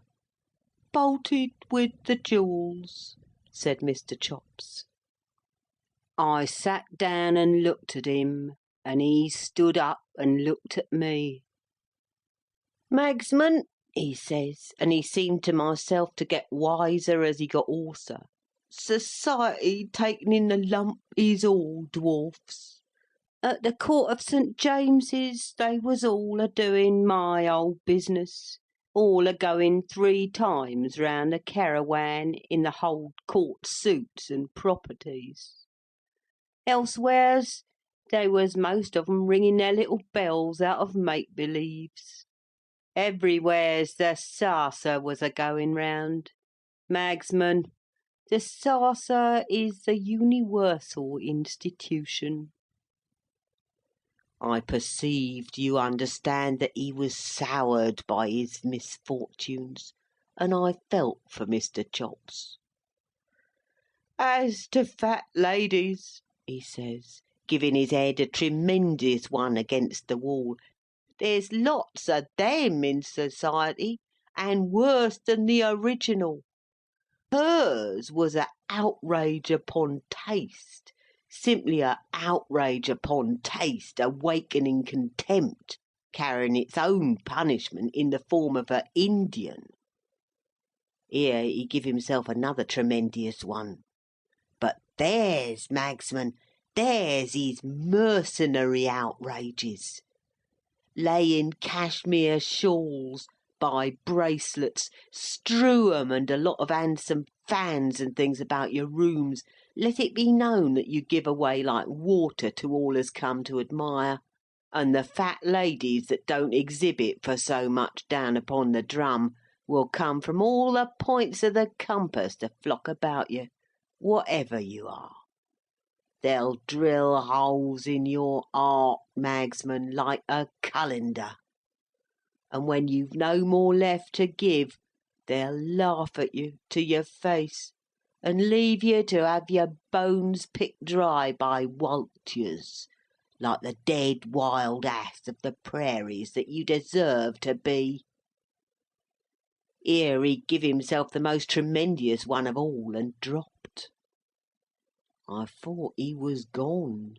His head was so heavy, and he knocked it so hard, and he fell so stony, and the sassagerial disturbance in him must have been so immense, that I thought he was gone.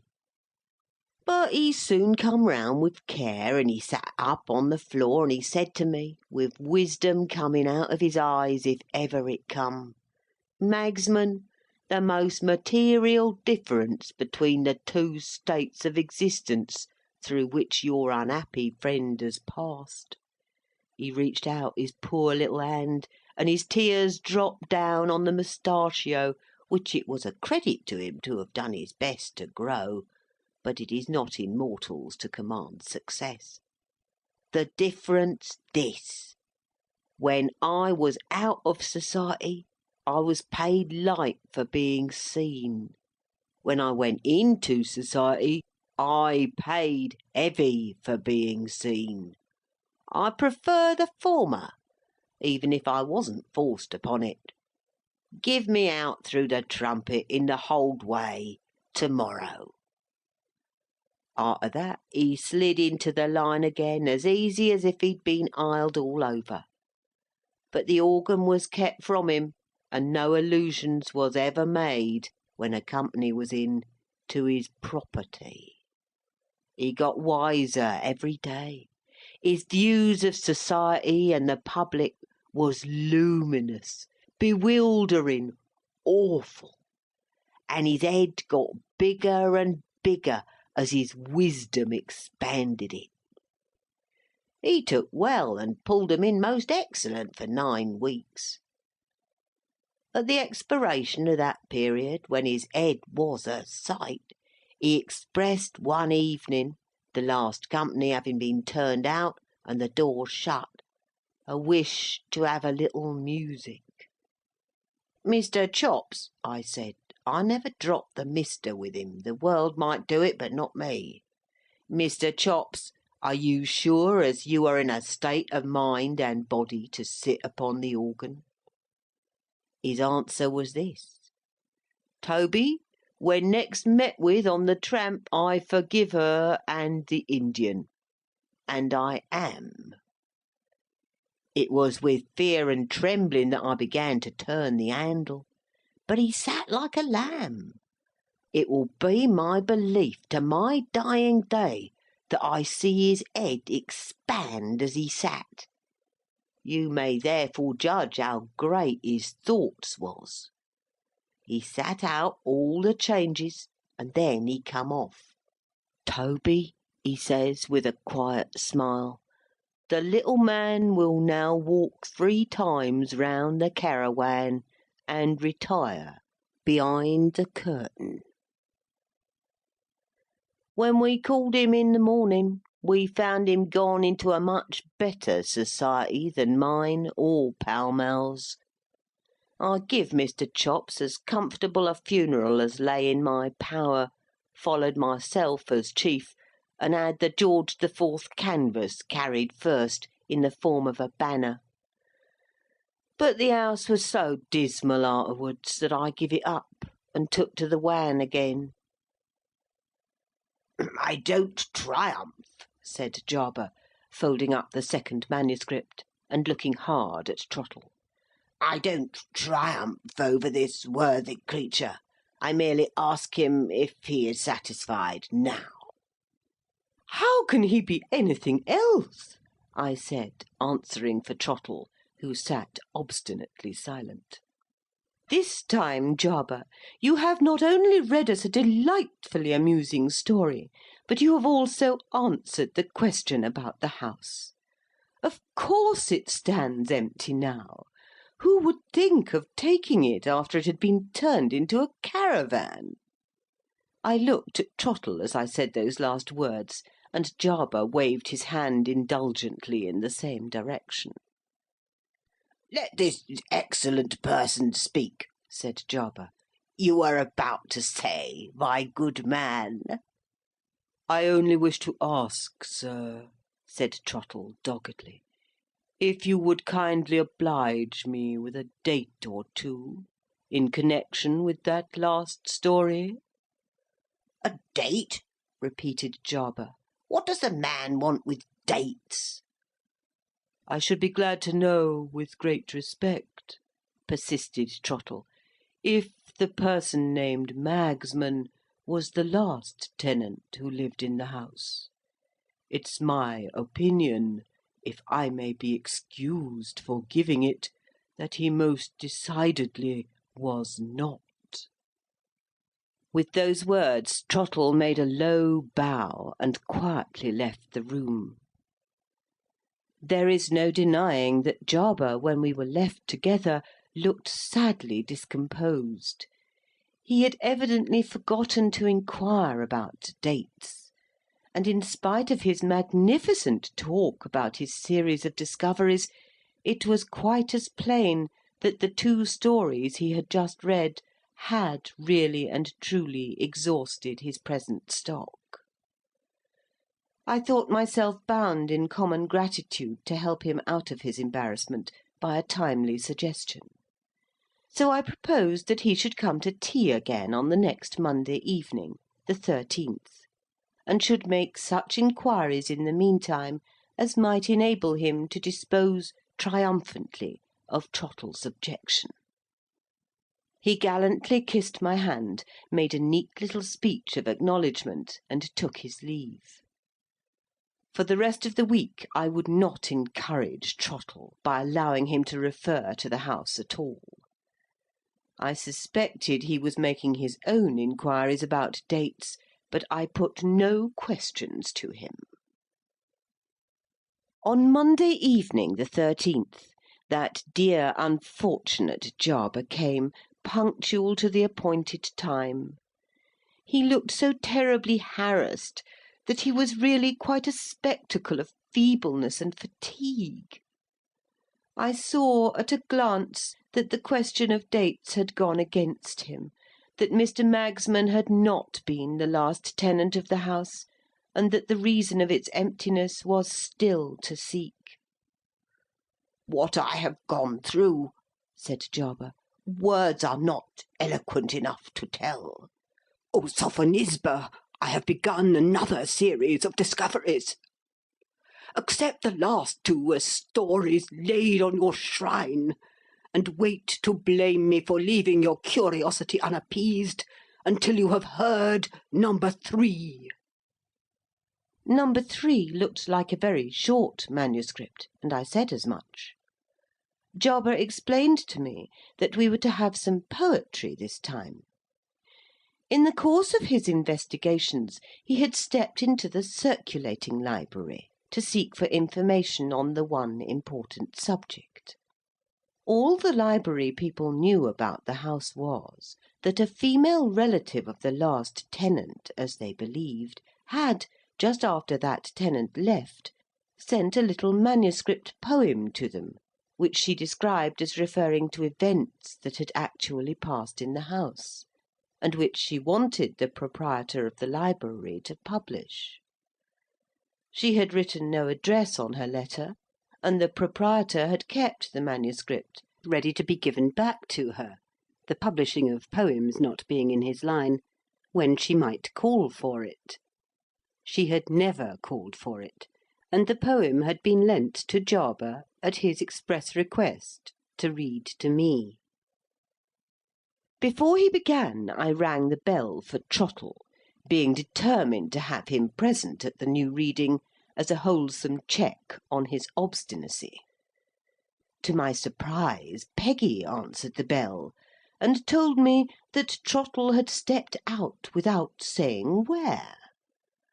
I instantly felt the strongest possible conviction that he was at his old tricks, and that his stepping out in the evening without leave meant philandering. Controlling myself on my visitor's account, I dismissed Peggy, stifled my indignation, and prepared, as politely as might be, to listen to Jarber. Yes, it looked dark and dreary, that long and narrow street. Only the sound of the rain and the tramp of passing feet, the duller glow of the fire, and gathering mists of night, to mark how slow and weary the long day's cheerless flight. Watching the sullen fire, hearing the dreary rain, drop after drop run down on the darkening window-pane.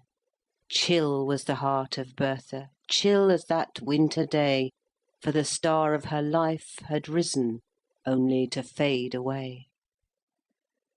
The voice that had been so strong to bid the snare depart, the true and earnest will, and the calm and steadfast heart, were now weighed down by sorrow, were quivering now with pain. The clear path now seemed clouded, and all her grief in vain. Duty, right, truth, who promised to help and save their own, seemed spreading wide their pinions to leave her there alone. So, turning from the present to well-known days of yore, she called on them to strengthen and guard her soul once more. She thought how in her girlhood her life was given away, the solemn promise spoken she kept so well to-day, how to her brother Herbert she had been help and guide, and how his artist nature on her calm strength relied. How through life's fret and turmoil the passion and fire of art in him was soothed and quickened by her true sister heart. How future hopes had always been for his sake alone, and now what strange new feeling possessed her as its own. Her home, each flower that breathed there, the wind's sigh soft and low, each trembling spray of ivy, the river's murmuring flow, the shadow of the forest, sunset or twilight dim, dear as they were dearer by leaving them for him. And each year, as it found her in the dull, feverish town, saw self still more forgotten, and selfish care kept down by the calm joy of evening that brought him to her side, to warn him with wise counsel, or praise with tender pride. Her heart, her life, her future, her genius, only meant another thing to give him, and be therewith content. To-day what words had stirred her, her soul could not forget? What dream had filled her spirit with strange and wild regret? To leave him for another, could it indeed be so? Could it have cost such anguish to bid this vision go? Was this her faith? Was Herbert the second in her heart? Did it need all this struggle to bid a dream depart? And yet within her spirit a far-off land was seen, a home which might have held her, a love which might have been. And life, not the mere being of daily ebb and flow, but life itself had claimed her, and she had let it go. Within her heart there echoed again the well-known tune that promised this bright future, and asked her for its own. Then words of sorrow, broken by half-reproachful pain, and then a farewell, spoken in words of cold disdain. Where now was the stern purpose that nerved her soul so long? Whence came the words she uttered, so hard, so cold, so strong? What right had she to banish a hope that God had given? Why must she choose earth's portion, and turn aside from heaven? To-day, was it this morning? If this long fearful strife was but the work of hours, what would be years of life? Why did a cruel heaven for such great suffering call? And why, oh still more cruel, must her own words do all? Did she repent? Oh sorrow! Why do we linger still to take thy loving message, and do thy gentle will? See her tears fall more slowly, the passionate murmurs cease, and back upon her spirit flow strength and love and peace. The fire burns more brightly, the rain has passed away, Herbert will see no shadow upon his home to-day, only that Bertha greets him with doubly tender care, kissing a fonder blessing down on his golden hair. Number 2. The studio is deserted, palette and brush laid by. The sketch rests on the easel, the paint is scarcely dry. And silence, who seems always within her depths to bear the next sound that will utter, now holds a dumb despair. So Bertha feels it, listening with breathless, stony fear, waiting the dreadful summons each minute brings more near, when the young life, now ebbing, shall fail and pass away into that mighty shadow who shrouds the house to-day. But why, when the sick chamber is on the upper floor, why dares not Bertha enter within the close-shut door? If he, her all, her brother, lies dying in that gloom, what strange mysterious power has sent her from the room? It is not 1 week's anguish that can have changed her so. Joy has not died here lately, struck down by one quick blow. but cruel months have needed their long, relentless chain to teach that shrinking manner of helpless, hopeless pain.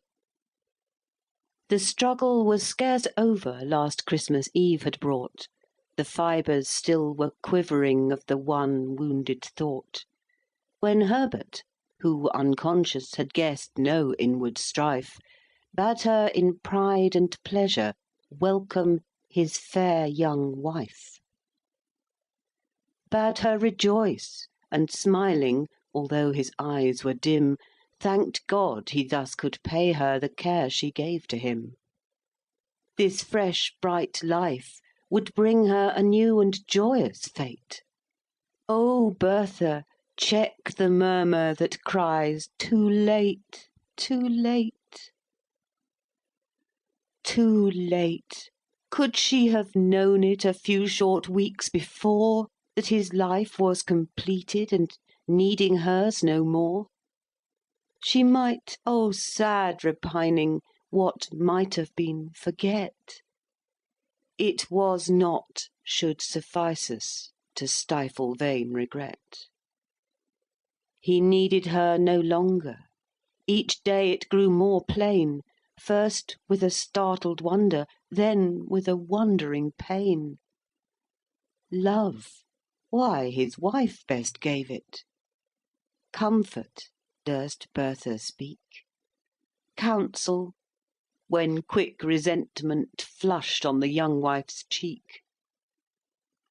No more long talks by firelight of childish times long past, and dreams of future greatness which he must reach at last. Dreams where her purer instinct with truth unerring told where was the worthless gilding, and where refined gold. Slowly but surely ever, Dora's poor jealous pride, which she called love for Herbert, drove Bertha from his side. And spite of nervous effort to share their altered life, she felt a check to Herbert, a burden to his wife. This was the least, for Bertha feared, dreaded, knew at length how much his nature owed her of truth and power and strength, and watched the daily failing of all his nobler part, low aims, weak purpose, telling in lower, weaker art. And now, when he is dying, the last words she could hear must not be hers, but given the bride of one short year. The last care is another's. The last prayer must not be the one they learned together beside their mother's knee. Summoned at last, she kisses the clay-cold, stiffening hand, and, reading pleading efforts to make her understand, answers with solemn promise, in clear but trembling tone, to Dora's life henceforward she will devote her own. Now all is over. Bertha dares not remain to weep, but soothes the frightened Dora into a sobbing sleep. The poor weak child will need her. Oh, who can dare complain when God sends a new duty to comfort each new pain? Number 3. The house is all deserted in the dim evening gloom. Only one figure passes slowly from room to room, and, pausing at each doorway, seems gathering up again within her heart the relics of bygone joy and pain. There is an earnest longing in those who onward gaze, looking with weary patience towards the coming days. There is a deeper longing, more sad, more strong, more keen. Those know it who look backward and yearn for what has been.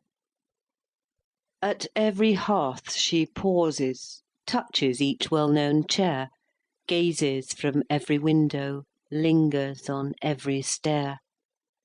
What have these months brought Bertha, now one more year is past? This Christmas Eve shall tell us, the third one and the last. The wilful wayward Dora, in those first weeks of grief, could seek and find in Bertha strength, soothing, and relief.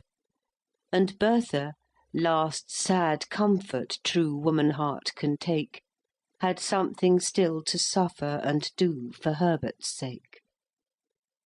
Spring, with her western breezes from Indian islands, bore to Bertha news that Leonard would seek his home once more.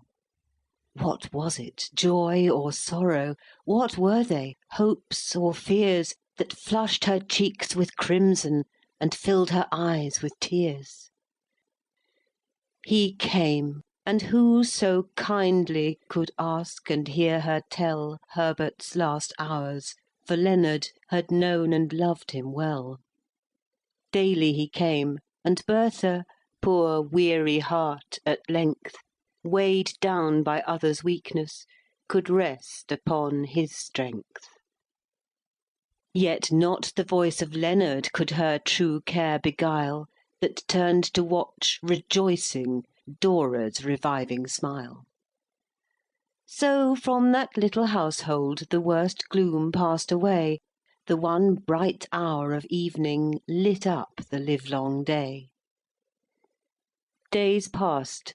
The golden summer in sudden heat bore down its blue, bright, glowing sweetness upon the scorching town, and sights and sounds of country came in the warm, soft tune sung by the honeyed breezes borne on the wings of June. One twilight hour, but earlier than usual, Bertha thought, she knew the fresh sweet fragrance of flowers that Leonard brought. Through opened doors and windows it stole up through the gloom, and with appealing sweetness drew Bertha from her room. Yes, he was there, and pausing just near the opened door to check her heart's quick beating, she heard, and paused still more, his low voice, Dora's answers, his pleading. Yes, she knew the tone, the words, the accents. She once had heard them too. Would Bertha blame her? Leonard's low, tender answer came. Bertha was far too noble to think or dream of blame. And was he sure he loved her? Yes, with the one love given once in a lifetime only, with one soul and one heaven. Then came a plaintive murmur. Dora had once been told that he and Bertha— Dearest, Bertha is far too cold to love, and I, my Dora, if once I fancied so, it was a brief delusion, and over long ago. Between the past and present, on that bleak moment's height, she stood, as some lost traveller, by a quick flash of light, seeing a gulf before him, with dizzy sick despair, reels to clutch backward, but to find a deeper chasm there. The twilight grew still darker, the fragrant flowers more sweet, the stars shone out in heaven, the lamps gleamed down the street, and hours passed in dreaming over their new-found fate, ere they could think of wondering why Bertha was so late. She came, and calmly listened. In vain they strove to trace if Herbert's memory shadowed in grief upon her face. No blame, no wonder showed there. No feeling could be told. Her voice was not less steady, her manner not more cold. They could not hear the anguish that broke in words of pain through that calm summer midnight. My Herbert, mine again. Yes, they have once been parted, but this day shall restore the long-lost one. She claims him. My Herbert, mine once more. Now Christmas Eve returning saw Bertha stand beside the altar greeting Dora, again a smiling bride. And now the gloomy evening sees Bertha pale and worn, leaving the house for ever, to wander out forlorn.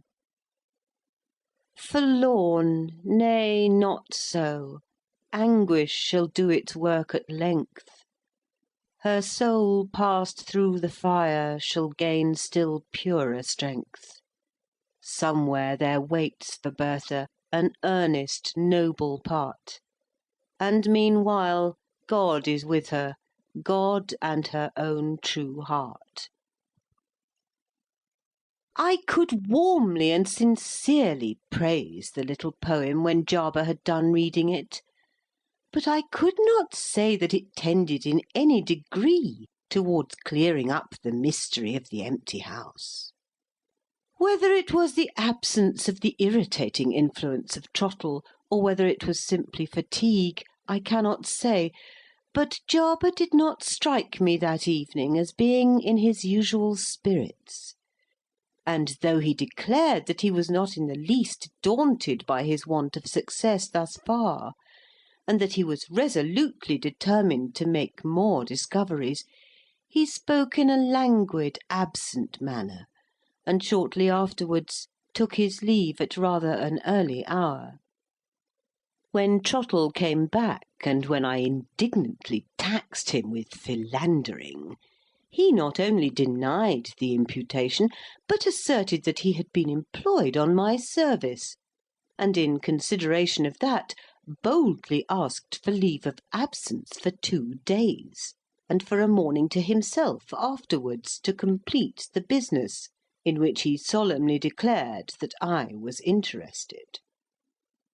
In remembrance of his long and faithful service to me, I did violence to myself and granted his request, and he, on his side, engaged to explain himself to my satisfaction in a week's time, on Monday evening, the 20th. A day or 2 before, I sent to Jarber's lodgings to ask him to drop in to tea. His landlady sent back an apology for him that made my hair stand on end. His feet were in hot water, his head was in a flannel petticoat, a green shade was over his eyes, the rheumatism was in his legs, and a mustard poultice was on his chest. He was also a little feverish, and rather distracted in his mind about Manchester marriages, a dwarf, and 3 evenings, or evening parties, his landlady was not sure which, in an empty house with the water rate unpaid. Under these distressing circumstances I was necessarily left alone with Trottle. His promised explanation began, like Jarber's discoveries, with the reading of a written paper. The only difference was that Trottle introduced his manuscript under the name of a report. The curious events related in these pages would, many of them, most likely never have happened, if a person named Trottle had not presumed, contrary to his usual custom, to think for himself. The subject on which the person in question had ventured, for the first time in his life, to form an opinion purely and entirely his own, was one which had already excited the interest of his respected mistress in a very extraordinary degree, or, to put it in plainer terms still, the subject was no other than the mystery of the empty house. Feeling no sort of objection to set a success of his own, if possible, side by side with a failure of Mr. Jarber's, Trottle made up his mind one Monday evening to try what he could do, on his own account, towards clearing up the mystery of the empty house. Carefully dismissing from his mind all nonsensical notions of former tenants and their histories, and keeping the one point in view steadily before him, he started to reach it in the shortest way, by walking straight up to the house, and bringing himself face to face with the first person in it who opened the door to him. It was getting towards dark on Monday evening, the 13th of the month, when Trottle first set foot on the steps of the house. When he knocked at the door, he knew nothing of the matter which he was about to investigate, except that the landlord was an elderly widower of good fortune, and that his name was Forley. A small beginning enough for a man to start from, certainly. On dropping the knocker, his first proceeding was to look down cautiously, out of the corner of his right eye, for any results which might show themselves at the kitchen window. There appeared at it immediately the figure of a woman, who looked up inquisitively at the stranger on the steps, left the window in a hurry, and came back to it with an open letter in her hand, which she held up to the fading light. After looking over the letter hastily for a moment or so, the woman disappeared once more. Trottle next heard footsteps shuffling and scraping along the bare hall of the house. On a sudden they ceased, and the sound of two voices, a shrill persuading voice and a gruff resisting voice, confusedly reached his ears. After a while the voices left off speaking. A chain was undone, a bolt drawn back, the door opened, and Trottle stood face to face with two persons, a woman in advance, and a man behind her, leaning back flat against the wall. "Wish you good evening, sir," says the woman, in such a sudden way, and in such a cracked voice, that it was quite startling to hear her. "Chilly weather, ain't it, sir? Please to walk in. You come from good Mr. Forley, don't you, sir?" "Don't you, sir?" chimes in the man hoarsely, making a sort of gruff echo of himself, and chuckling after it, as if he thought he had made a joke. If Trottle had said no, the door would have been probably closed in his face. Therefore he took circumstances as he found them, and boldly ran all the risk, whatever it might be, of saying yes. "Quite right, sir," says the woman. "Good Mr. Forley's letter told us his particular friend would be here to represent him at dusk on Monday the 13th, or if not on Monday the 13th, then on Monday the 20th at the same time, without fail. And here you are on Monday the 13th, ain't you, sir? Mr. Forley's particular friend, and dressed all in black. Quite right, sir. Please to step into the dining-room. It's always kept scoured and clean against Mr. Forley comes here, and I'll fetch a candle in half a minute. It gets so dark in the evenings now, you hardly know where you are, do you, sir?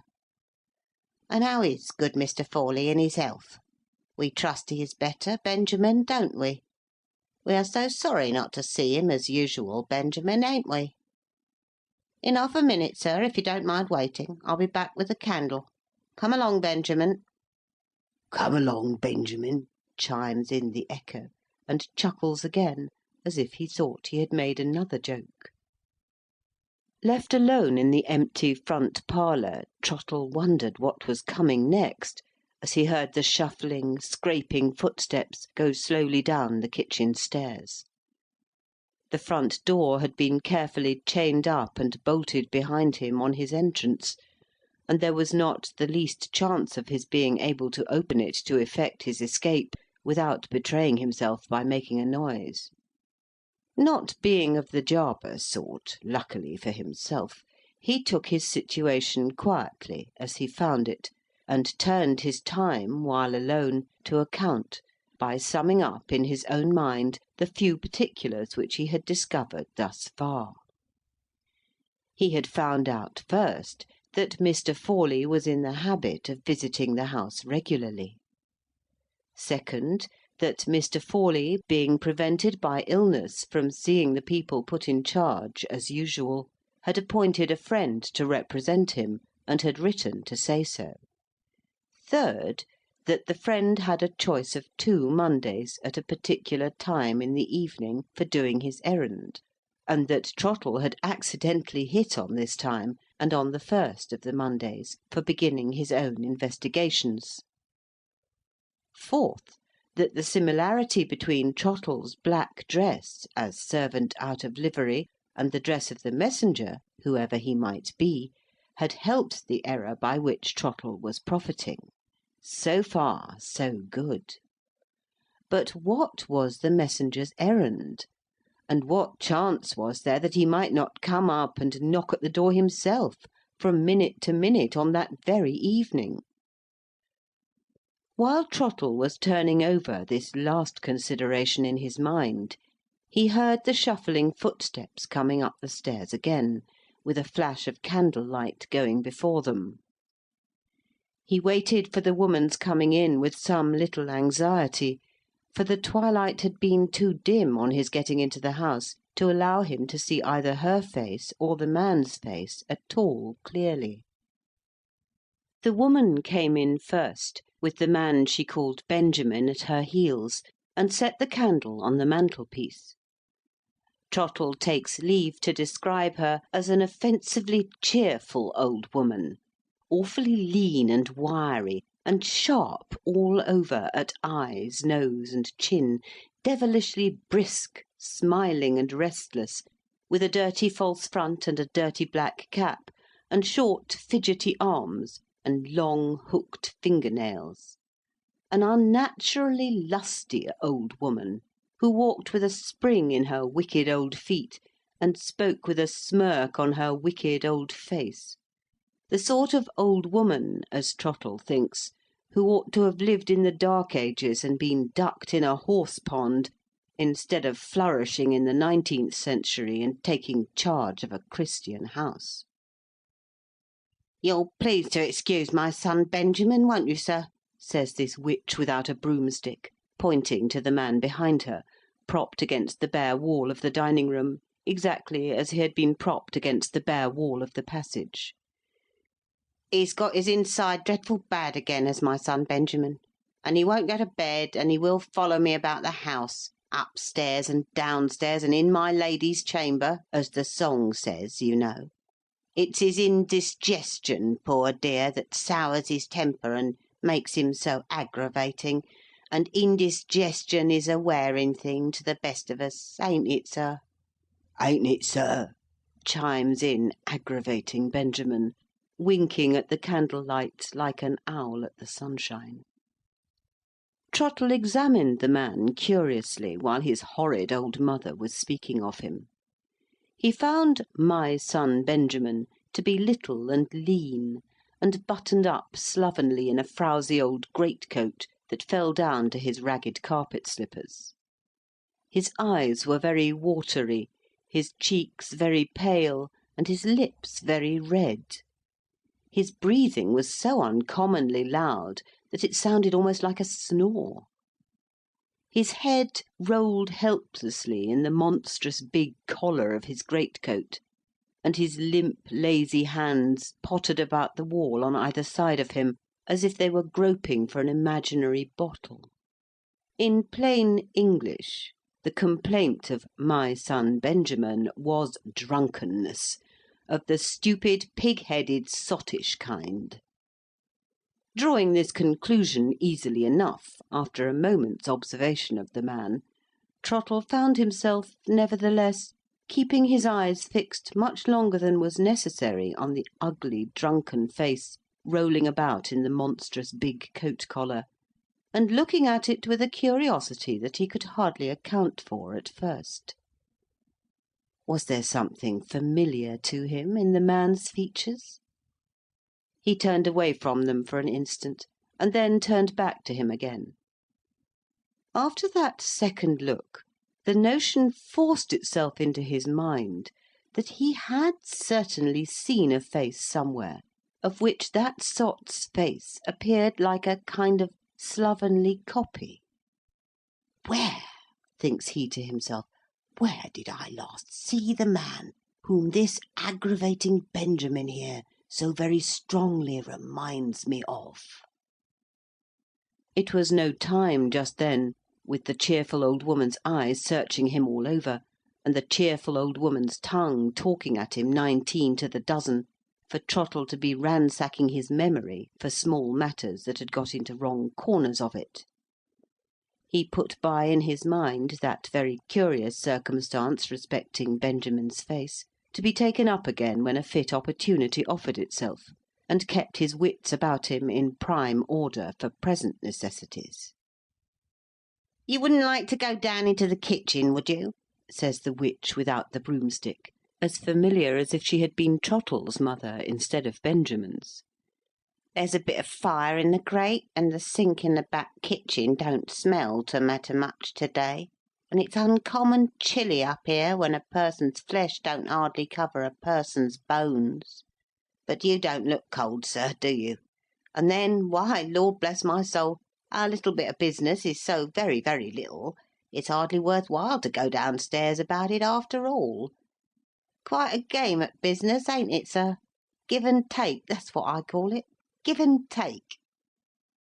With that, her wicked old eyes settled hungrily on the region round about Trottle's waistcoat pocket, and she began to chuckle like her son, holding out one of her skinny hands and tapping cheerfully in the palm with the knuckles of the other. Aggravating Benjamin, seeing what she was about, roused up a little, chuckled, and tapped in imitation of her, got an idea of his own into his muddled head all of a sudden, and bolted it out charitably for the benefit of Trottle. "I say," says Benjamin, settling himself against the wall, and nodding his head viciously at his cheerful old mother, "I say, look out, she'll skin you."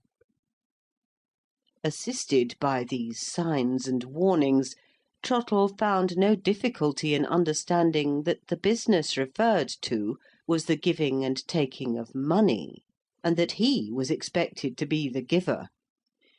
It was at this stage of the proceedings that he first felt decidedly uncomfortable, and more than half inclined to wish he was on the street side of the house door again.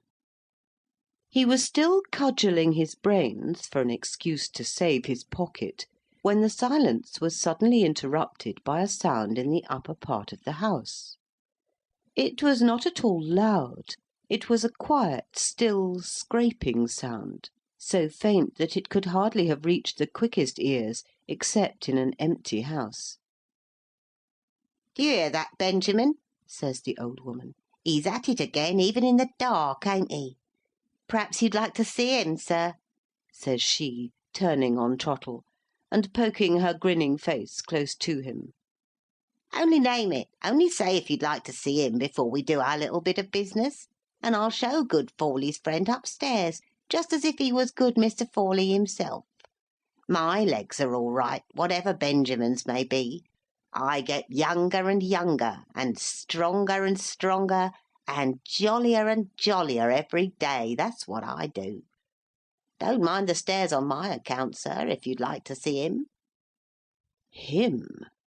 Trottle wondered whether him meant a man, or a boy, or a domestic animal of the male species. Whatever it meant, here was a chance of putting off that uncomfortable give-and-take business, and, better still, a chance, perhaps, of finding out one of the secrets of the mysterious house. Trottle's spirits began to rise again, and he said, "Yes," directly, with the confidence of a man who knew all about it. Benjamin's mother took the candle at once, and lighted Trottle briskly to the stairs, and Benjamin himself tried to follow as usual, but getting up several flights of stairs, even helped by the banisters, was more with his particular complaint than he seemed to feel himself inclined to venture on. He sat down obstinately on the lowest step, with his head against the wall, and the tails of his big greatcoat spreading out magnificently on the stairs behind him and above him, like a dirty imitation of a court lady's train. "Don't sit there, dear," says his affectionate mother, stopping to snuff the candle on the first landing. "I shall sit here," says Benjamin, aggravating to the last, "till the milk comes in the morning." The cheerful old woman went on nimbly up the stairs to the first floor, and Trottle followed, with his eyes and ears wide open.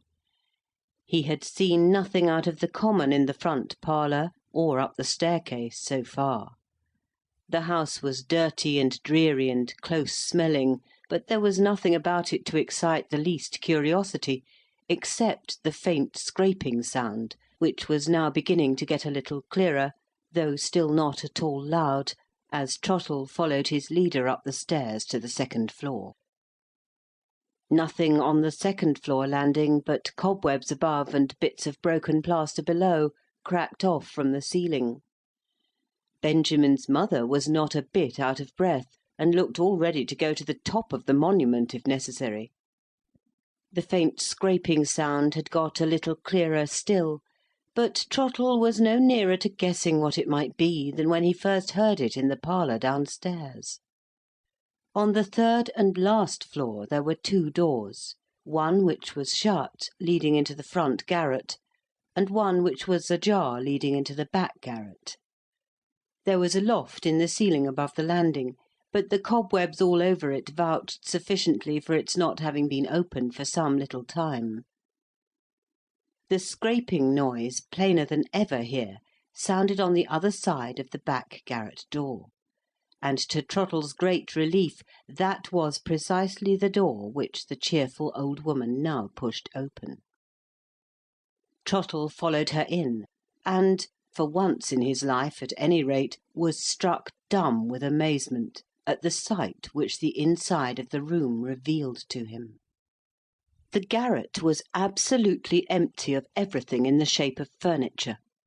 It must have been used at one time or other by somebody engaged in a profession or a trade which required for the practice of it a great deal of light, for the one window in the room, which looked out on a wide open space at the back of the house, was 3 or 4 times as large, every way, as a garret window usually is. Close under this window, kneeling on the bare boards with his face to the door, there appeared, of all the creatures in the world to see alone at such a place and at such a time, a mere mite of a child, a little lonely, wizen, strangely clad boy, who could not at the most have been more than 5 years old. He had a greasy old blue shawl crossed over his breast and rolled up, to keep the ends from the ground, into a great big lump on his back. A strip of something which looked like the remains of a woman's flannel petticoat showed itself under the shawl, and below that again a pair of rusty black stockings, worlds too large for him, covered his legs and his shoeless feet. A pair of old clumsy muffetees, which had worked themselves up on his little frail red arms to the elbows, and a big cotton nightcap that had dropped down to his very eyebrows, finished off the strange dress which the poor little man seemed not half big enough to fill out, and not near strong enough to walk about in. But there was something to see even more extraordinary than the clothes the child was swaddled up in, and that was the game which he was playing at, all by himself, and which, moreover, explained in the most unexpected manner the faint scraping noise that had found its way downstairs through the half-opened door in the silence of the empty house. It has been mentioned that the child was on his knees in the garret when Trottle first saw him. He was not saying his prayers, and not crouching down in terror at being alone in the dark. He was, odd and unaccountable as it may appear, doing nothing more or less than playing at a charwoman's or housemaid's business of scouring the floor. Both his little hands had tight hold of a mangy old blacking brush, with hardly any bristles left in it, which he was rubbing backwards and forwards on the boards, as gravely and steadily as if he had been at scouring work for years, and had got a large family to keep by it.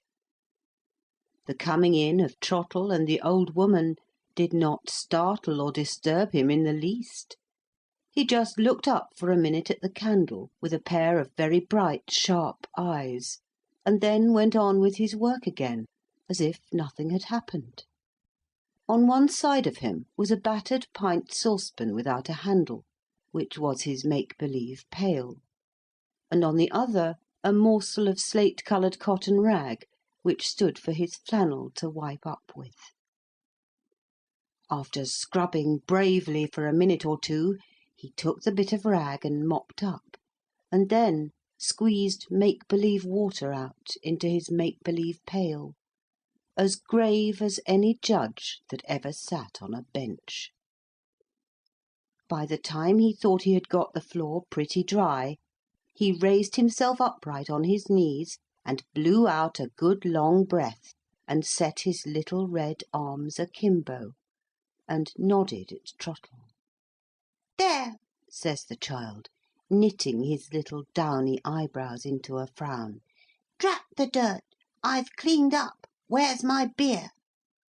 Benjamin's mother chuckled till Trottle thought she would have choked herself. "Lord have mercy on us," says she. "Just hear the imp! You would never think he was only 5 years old, would you, sir?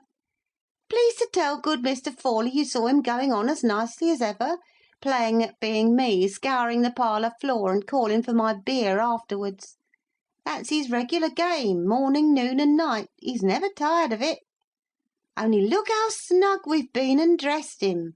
That's my shawl a-keeping his precious little body warm, and Benjamin's nightcap a-keeping his precious little head warm, and Benjamin's stockings, drawed over his trousers, a-keeping his precious little legs warm. He's snug and happy if ever a imp was yet. Where's my beer? Say it again, little dear, say it again." If Trottle had seen the boy with a light and a fire in the room, clothed like other children, and playing naturally with a top or a box of soldiers, or a bouncing big india-rubber ball, he might have been as cheerful under the circumstances as Benjamin's mother herself.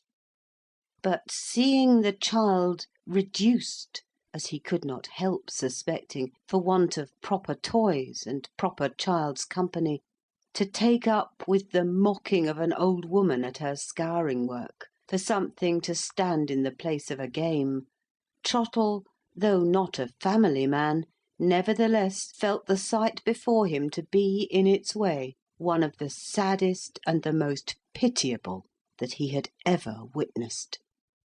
"Why, my man," says he, "you're the boldest little chap in all England. You don't seem a bit afraid of being up here all by yourself in the dark." "The big winder," says the child, pointing up to it, "sees in the dark, and I see with the big winder." He stops a bit, and gets up on his legs, and looks hard at Benjamin's mother. "I'm a good un," says he, "ain't I? I save candle." Trottle wondered what else the forlorn little creature had been brought up to do without, besides candle-light, and risked putting a question as to whether he ever got a run in the open air to cheer him up a bit. Oh, yes, he had a run now and then out of doors, to say nothing of his runs about the house, the lively little cricket, a run according to good Mr. Forley's instructions, which were followed out carefully, as good Mr. Forley's friend would be glad to hear, to the very letter. As Trottle could only have made one reply to this, namely, that good Mr. Forley's instructions were, in his opinion, the instructions of an infernal scamp, and as he felt that such an answer would naturally prove the death-blow to all further discoveries on his part, he gulped down his feelings before they got too many for him, and held his tongue, and looked round towards the window again to see what the forlorn little boy was going to amuse himself with next.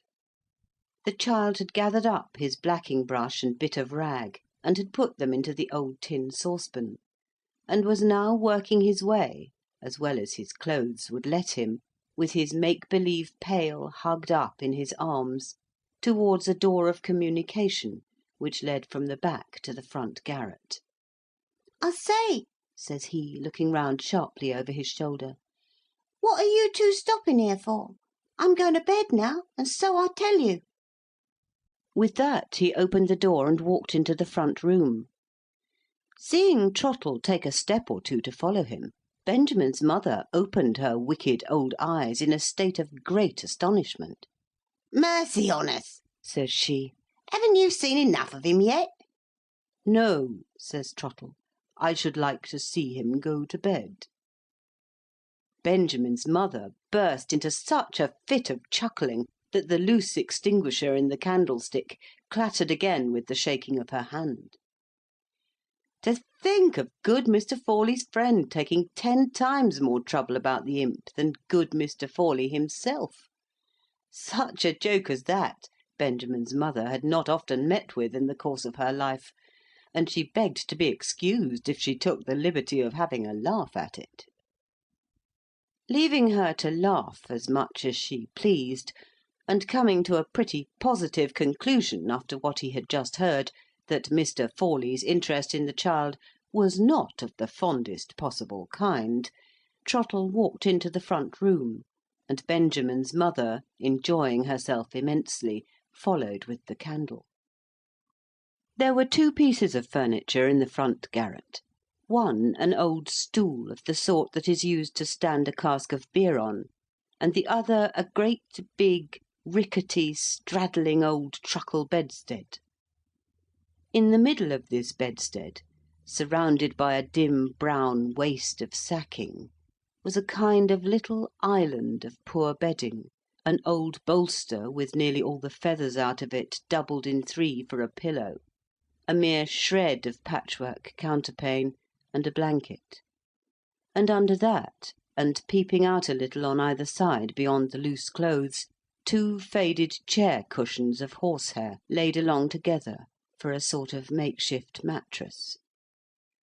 When Trottle got into the room, the lonely little boy had scrambled up on the bedstead with the help of the beer stool, and was kneeling on the outer rim of sacking with the shred of counterpane in his hands, just making ready to tuck it in for himself under the chair cushions. "I'll tuck you up, my man," says Trottle. "Jump into bed and let me try." "I mean to tuck myself up," says the poor forlorn child, "and I don't mean to jump, I mean to crawl, I do, and so I tell you." With that he set to work, tucking in the clothes tight all down the sides of the cushions, but leaving them open at the foot.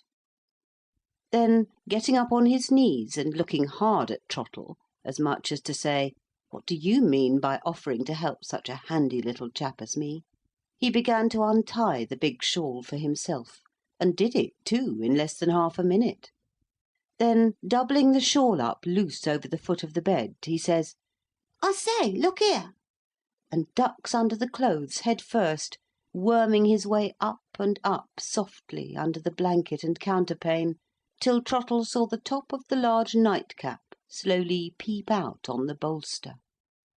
This oversized headgear of the child's had so shoved itself down in the course of his journey to the pillow under the clothes, that when he got his face fairly out on the bolster, he was all nightcap down to his mouth. He soon freed himself, however, from this slight encumbrance by turning the ends of the cap up gravely to their old place over his eyebrows, looked at Trottle, said, "Snug, ain't it? Good-bye," popped his face under the clothes again, and left nothing to be seen of him but the empty peak of the big nightcap, standing up sturdily on end in the middle of the bolster. "What a young limb it is, ain't it?" says Benjamin's mother, giving Trottle a cheerful dig with her elbow. "Come on, you won't see no more of him to-night." "And so I tell you," sings out a shrill little voice under the bedclothes, chiming in with a playful finish to the old woman's last words. If Trottle had not been by this time positively resolved to follow the wicked secret which accident had mixed him up with, through all its turnings and windings, right on to the end, he would have probably snatched the boy up then and there, and carried him off from his garret prison, bedclothes and all. As it was, he put a strong check on himself, kept his eye on future possibilities, and allowed Benjamin's mother to lead him downstairs again. "Mind them top banisters," says she, as Trottle laid his hand on them. "They're as rotten as medlars, every one of 'em." "When people come to see the premises," says Trottle, trying to feel his way a little farther into the mystery of the house, "you don't bring many of them up here, do you?" "Bless your heart alive," says she, "nobody ever comes now. The outside of the house is quite enough to warn them off. More's the pity, as I say. Used to keep me in spirits, staggering 'em all, one after another, with the frightful high rent, especially the women, drat 'em." "What's the rent of this house?" £120 a year. £120? Why, there ain't a house in the street as lets for more than 80. "Likely enough, ma'am. Other landlords may lower their rents if they please, but this here landlord sticks to his rights, and means to have as much for his house as his father had before him."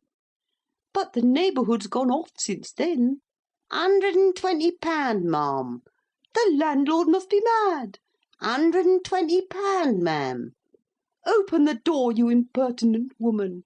Lord, what a happiness it was to see 'em bounce out, with that awful rent a-ringing in their ears all down the street." She stopped on the second-floor landing to treat herself to another chuckle, while Trottle privately posted up in his memory what he had just heard. 2 points made out, he thought to himself. The house is kept empty on purpose, and the way it's done is to ask a rent that nobody will pay. "Ah, dearie me," says Benjamin's mother, changing the subject on a sudden, and twisting back with a horrid greedy quickness to those awkward money matters which she had broached down in the parlour.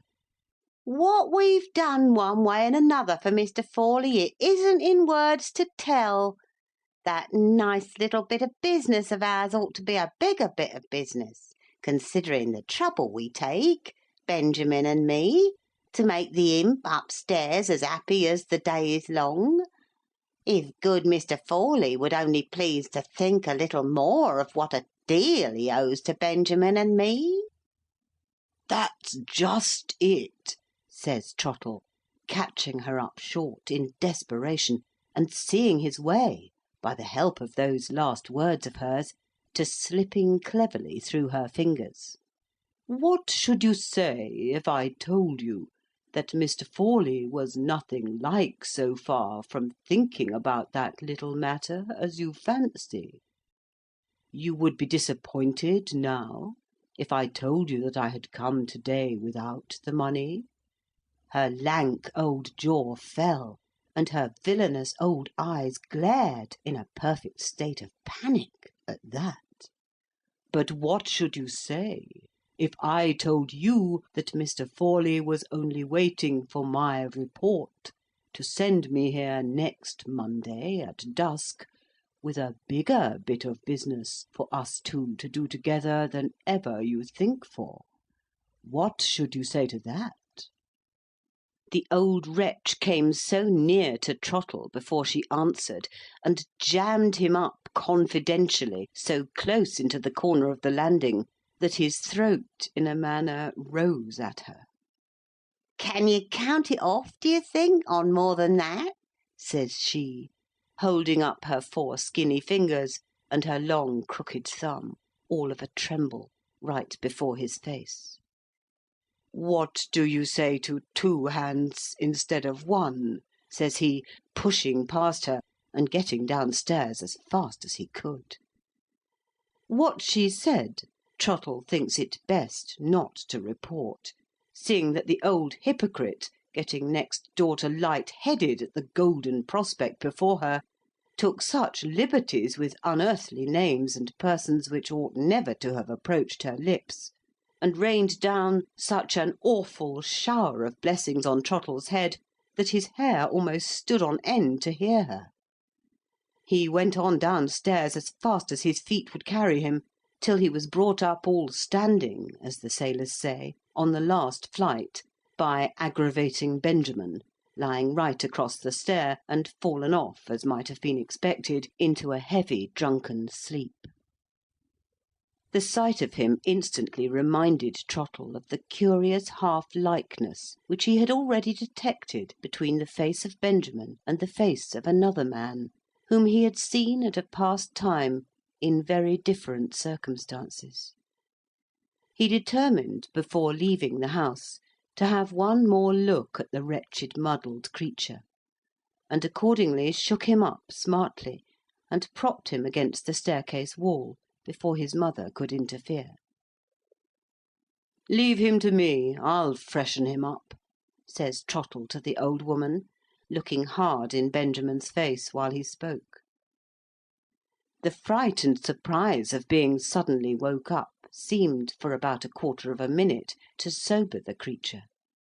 When he first opened his eyes, there was a new look in them for a moment, which struck home to Trottle's memory, as quick and as clear as a flash of light.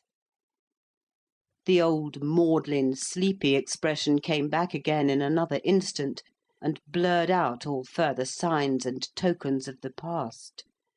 But Trottle had seen enough in the moment before it came, and he troubled Benjamin's face with no more inquiries.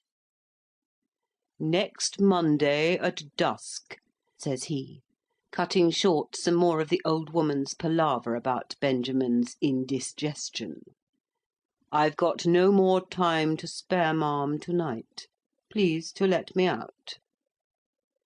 With a last few blessings, a few last dutiful messages to good Mr. Forley, and a few last friendly hints not to forget next Monday at dusk, Trottle contrived to struggle through the sickening business of leave-taking, to get the door opened, and to find himself, to his own indescribable relief, once more on the outer side of the House to Let. "There, ma'am," said Trottle, folding up the manuscript from which he had been reading, and setting it down with a smart tap of triumph on the table. "May I venture to ask what you think of that plain statement, as a guess on my part, and not on Mr. Jarber's, at the riddle of the empty house?" For a minute or two I was unable to say a word. When I recovered a little, my first question referred to the poor forlorn little boy. "To-day is Monday the 20th," I said. "Surely you have not let a whole week go by without trying to find out something more?" "Except at bedtime and meals, ma'am," answered Trottle, "I have not let an hour go by. Please to understand that I have only come to an end of what I have written, and not to an end of what I have done. I wrote down those first particulars, ma'am, because they are of great importance, and also because I was determined to come forward with my written documents, seeing that Mr. Jarber chose to come forward, in the first instance, with his. I am now ready to go on with the second part of my story, as shortly and plainly as possible, by word of mouth. The first thing I must clear up, if you please, is the matter of Mr. Forley's family affairs. I have heard you speak of them, ma'am, at various times, and I have understood that Mr. Forley had 2 children only by his deceased wife, both daughters. The eldest daughter married, to her father's entire satisfaction, one Mr. Bain, a rich man holding a high government situation in Canada. She is now living there with her husband and her only child, a little girl of 8 or 9 years old. Right so far, I think, ma'am?" "Quite right," I said. "The second daughter," Trottle went on, "and Mr. Forley's favourite, set her father's wishes and the opinions of the world at flat defiance, by running away with a man of low origin, a mate of a merchant vessel, named Kirkland. Mr. Forley not only never forgave that marriage, but vowed that he would visit the scandal of it heavily in the future on husband and wife. Both escaped his vengeance, whatever he meant it to be. The husband was drowned on his first voyage after his marriage, and the wife died in childbed. Right again, I believe, ma'am?" "Again, quite right." "Having got the family matter all right, we will now go back, ma'am, to me and my doings. Last Monday I asked you for leave of absence for 2 days. I employed the time in clearing up the matter of Benjamin's face. Last Saturday I was out of the way when you wanted me. I played truant, ma'am, on that occasion, in company with a friend of mine, who is managing clerk in a lawyer's office, and we both spent the morning at Doctors' Commons over the last will and testament of Mr. Forley's father. Leaving the will business for a moment, please to follow me first, if you have no objection, into the ugly subject of Benjamin's face. About 6 or 7 years ago, thanks to your kindness, I had a week's holiday with some friends of mine who live in the town of Pendlebury. One of those friends, the only one now left in the place, kept a chemist's shop, and in that shop I was made acquainted with one of the 2 doctors in the town, named Barsham. This Barsham was a first-rate surgeon, and might have got to the top of his profession, if he had not been a first-rate blackguard. As it was, he both drank and gambled, nobody would have anything to do with him in Pendlebury, and at the time when I was made known to him in the chemist's shop, the other doctor, Mr. Dix, who was not to be compared with him for surgical skill, but who was a respectable man, had got all the practice, and Barsham and his old mother were living together in such a condition of utter poverty that it was a marvel to everybody how they kept out of the parish workhouse. Benjamin and Benjamin's mother! Exactly, ma'am. Last Thursday morning, thanks to your kindness again, I went to Pendlebury to my friend the chemist to ask a few questions about Barsham and his mother. I was told that they had both left the town about 5 years since. When I inquired into the circumstances, some strange particulars came out in the course of the chemist's answer. You know, I have no doubt, ma'am, that poor Mrs. Kirkland was confined while her husband was at sea, in lodgings at a village called Flatfield, and that she died and was buried there. But what you may not know is, that Flatfield is only 3 miles from Pendlebury, that the doctor who attended on Mrs. Kirkland was Barsham, that the nurse who took care of her was Barsham's mother, and that the person who called them both in was Mr. Forley. Whether his daughter wrote to him, or whether he heard of it in some other way, I don't know, but he was with her, though he had sworn never to see her again when she married, a month or more before her confinement, and was backwards and forwards a good deal between Flatfield and Pendlebury. How he managed matters with the Barshams cannot at present be discovered, but it is a fact that he contrived to keep the drunken doctor sober, to everybody's amazement. It is a fact that Barsham went to the poor woman with all his wits about him.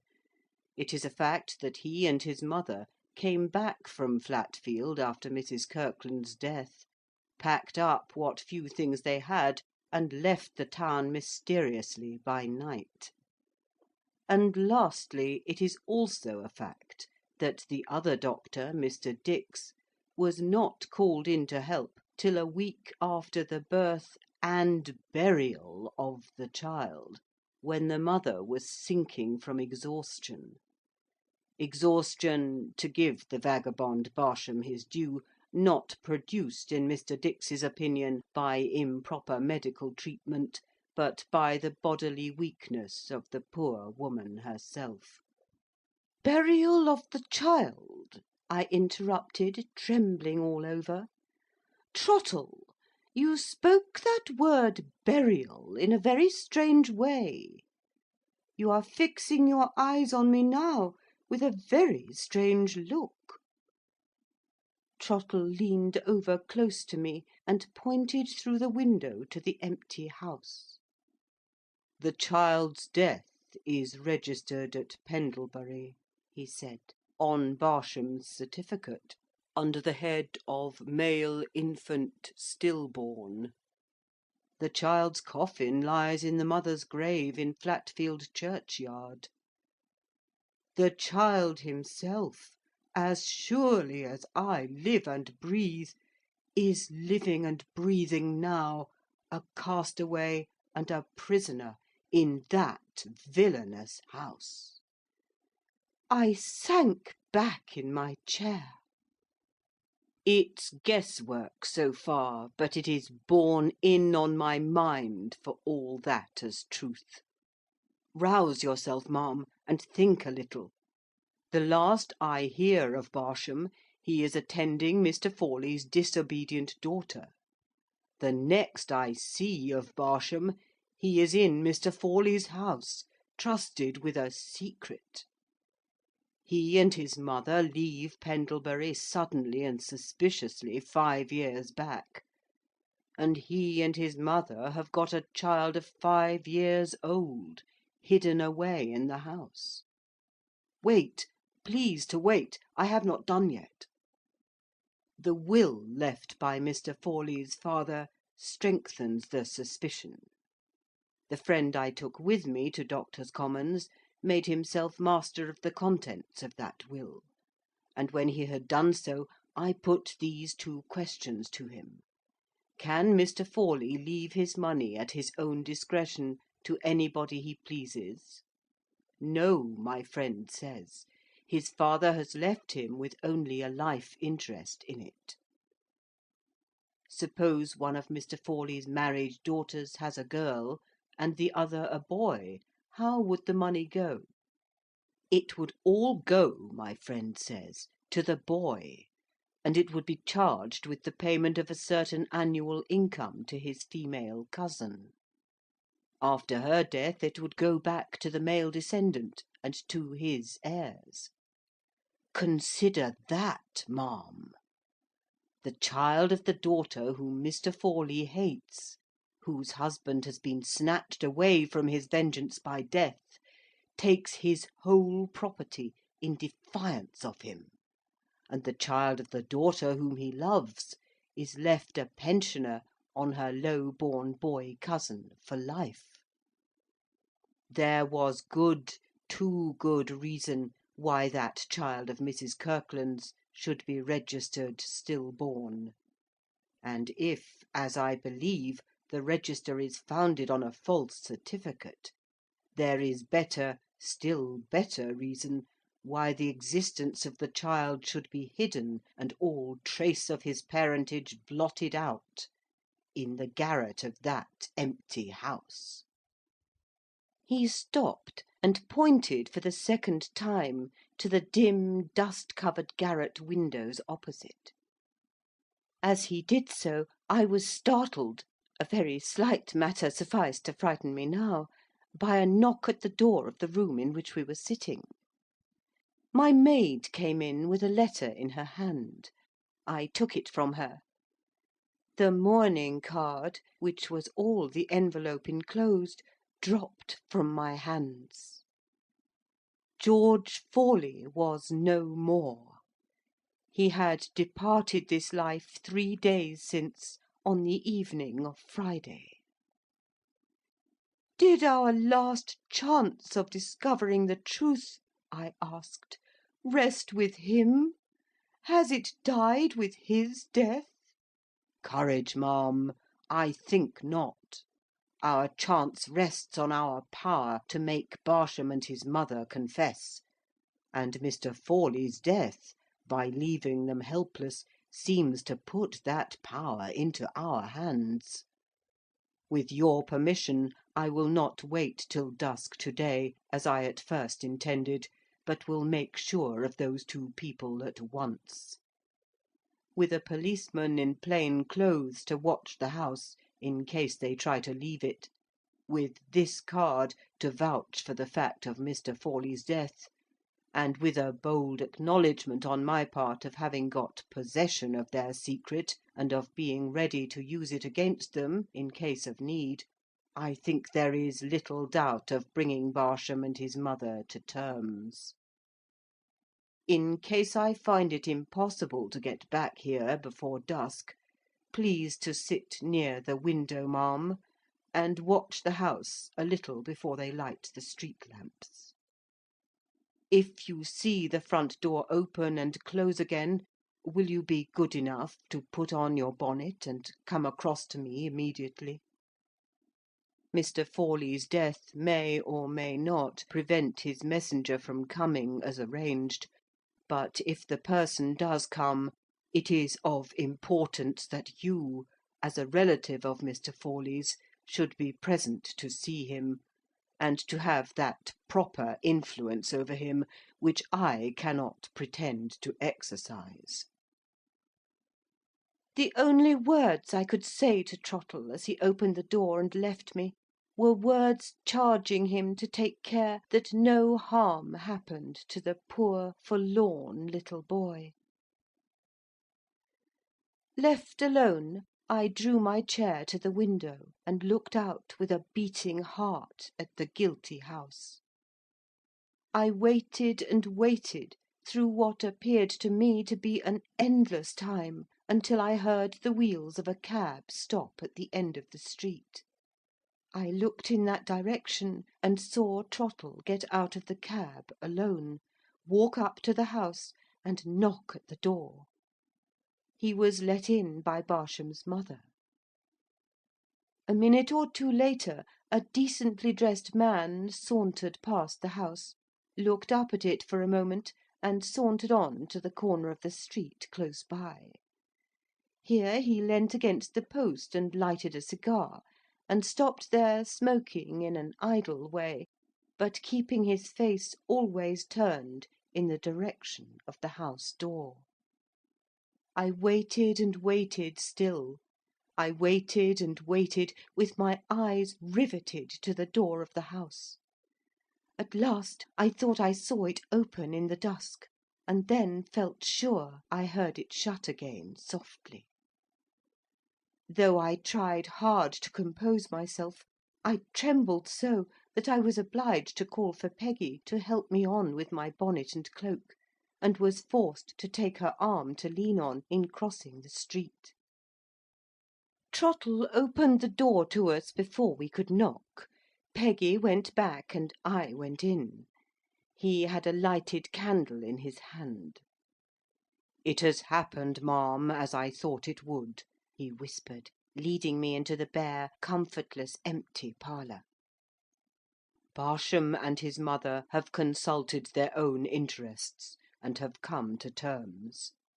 My guesswork is guesswork no longer. It is now what I felt it was, truth." Something strange to me, something which women who are mothers must often know, trembled suddenly in my heart, and brought the warm tears of my youthful days thronging back into my eyes. I took my faithful old servant by the hand, and asked him to let me see Mrs. Kirkland's child, for his mother's sake. "If you desire it, ma'am," said Trottle, with a gentleness of manner that I had never noticed in him before. "But pray don't think me wanting in duty and right feeling, if I beg you to try and wait a little. You are agitated already, and a first meeting with the child will not help to make you so calm as you would wish to be if Mr. Forley's messenger comes. The little boy is safe upstairs. Pray think first of trying to compose yourself for a meeting with a stranger, and believe me, you shall not leave the house afterwards without the child." I felt that Trottle was right, and sat down as patiently as I could, in a chair he had thoughtfully placed ready for me. I was so horrified at the discovery of my own relation's wickedness, that when Trottle proposed to make me acquainted with the confession wrung from Barsham and his mother, I begged him to spare me all details, and only to tell me what was necessary about George Forley. All that can be said for Mr. Forley, ma'am, is, that he was just scrupulous enough to hide the child's existence and blot out its parentage here, instead of consenting at the first to its death, or afterwards, when the boy grew up, to turning him adrift, absolutely helpless in the world. The fraud has been managed, ma'am, with the cunning of Satan himself. Mr. Forley had the hold over the Barshams that they had helped him in his villainy, and that they were dependent on him for the bread they eat. He had brought them up to London to keep them securely under his own eye.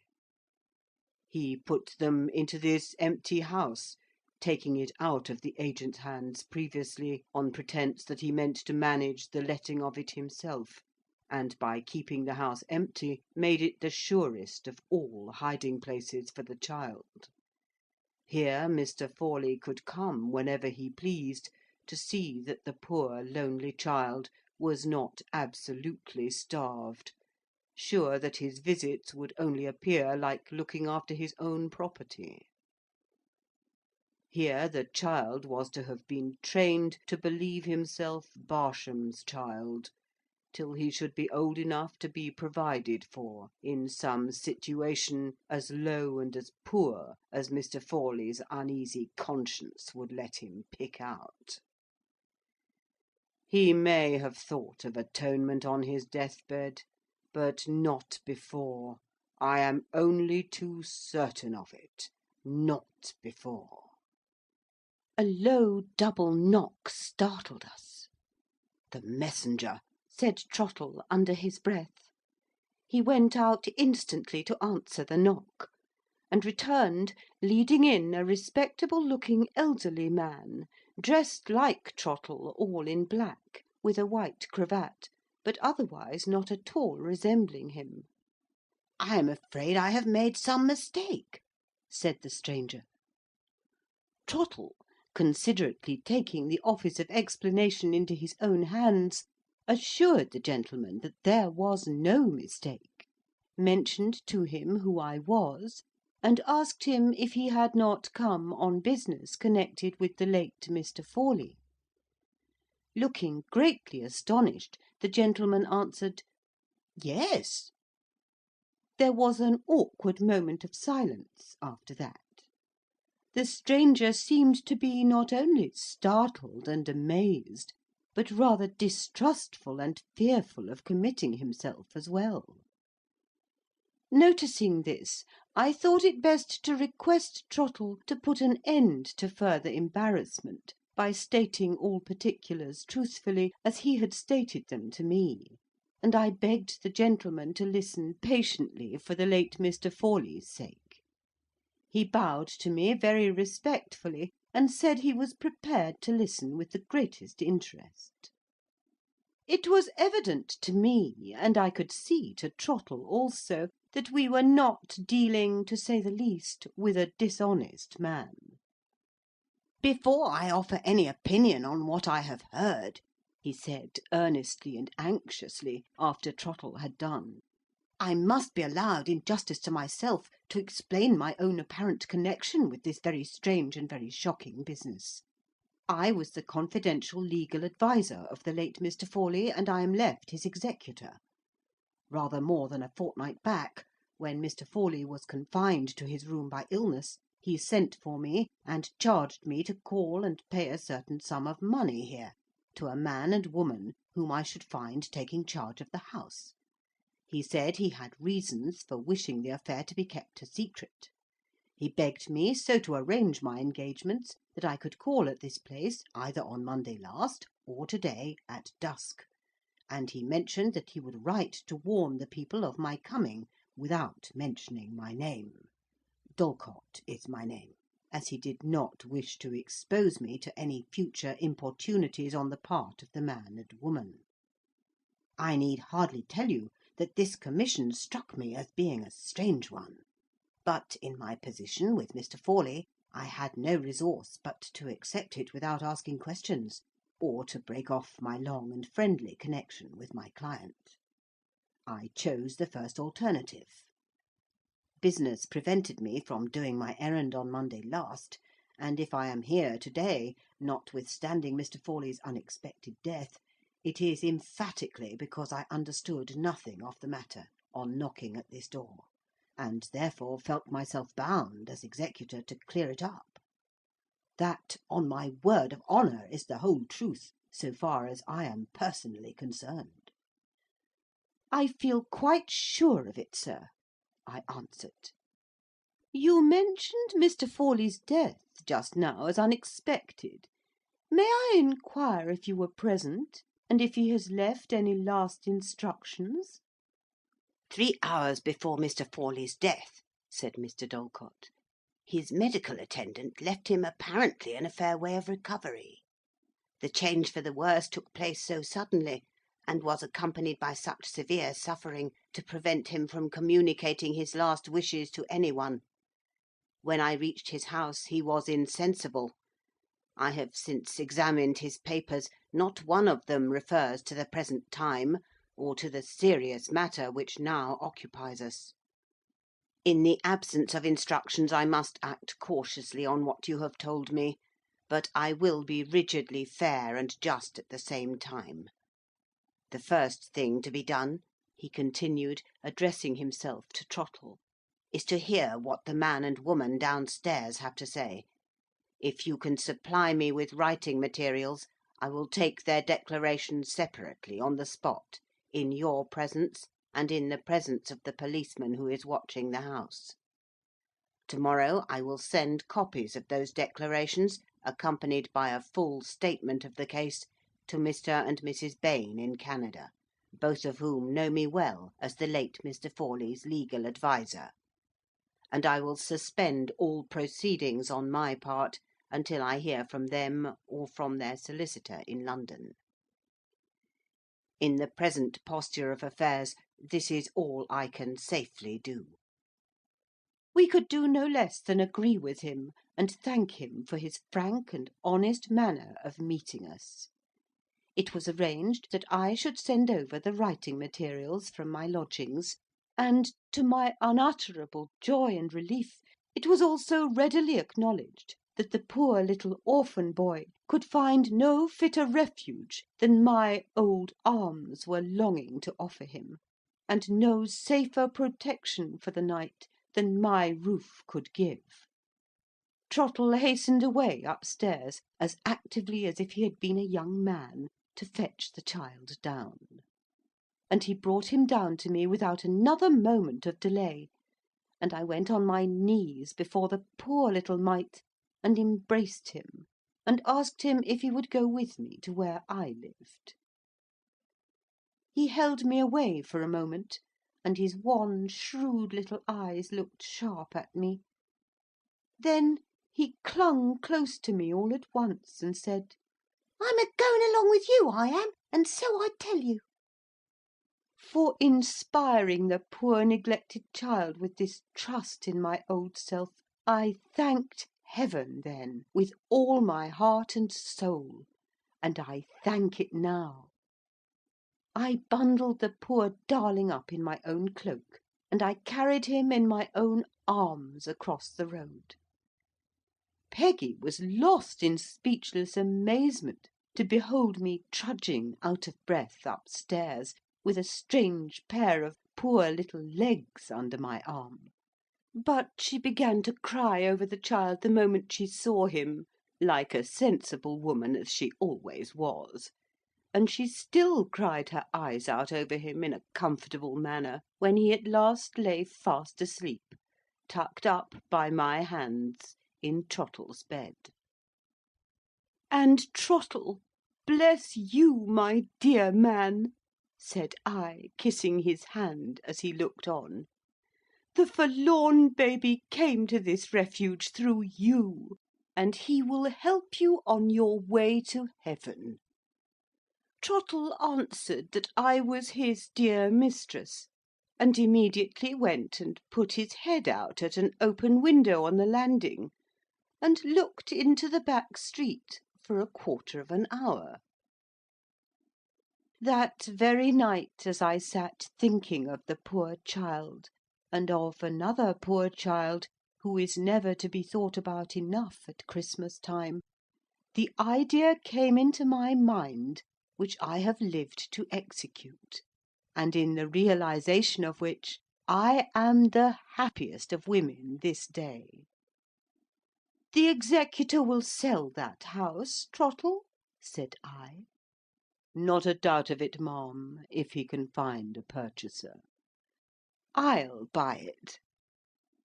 I have often seen Trottle pleased, but I never saw him so perfectly enchanted as he was when I confided to him, which I did then and there, the purpose that I had in view. To make short of a long story, and what story would not be long coming from the lips of an old woman like me, unless it was made short by main force, I bought the house. Mrs. Bayne had her father's blood in her. She evaded the opportunity of forgiving and generous reparation that was offered her, and disowned the child. But I was prepared for that, and loved him all the more for having no one in the world to look to but me. I am getting into a flurry by being overpleased, and I daresay I am as incoherent as need be. I bought the house, and I altered it from the basement to the roof, and I turned it into a hospital for sick children.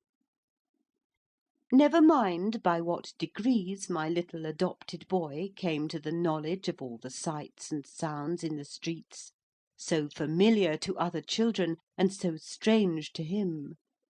Never mind by what degrees he came to be pretty and childish and winning and companionable, and to have pictures and toys about him and suitable playmates. As I write, I look across the road to my hospital, and there is the darling, who has gone over to play, nodding at me out of one of the once lonely windows, with his dear chubby face backed up by Trottle's waistcoat, as he lifts my pet for Grandma to see.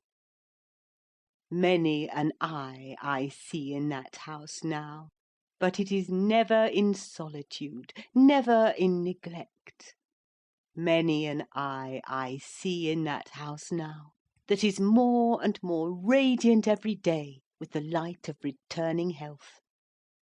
As my precious darling has changed beyond description for the brighter and the better, so do the not less precious darlings of poor women change in that house every day in the year.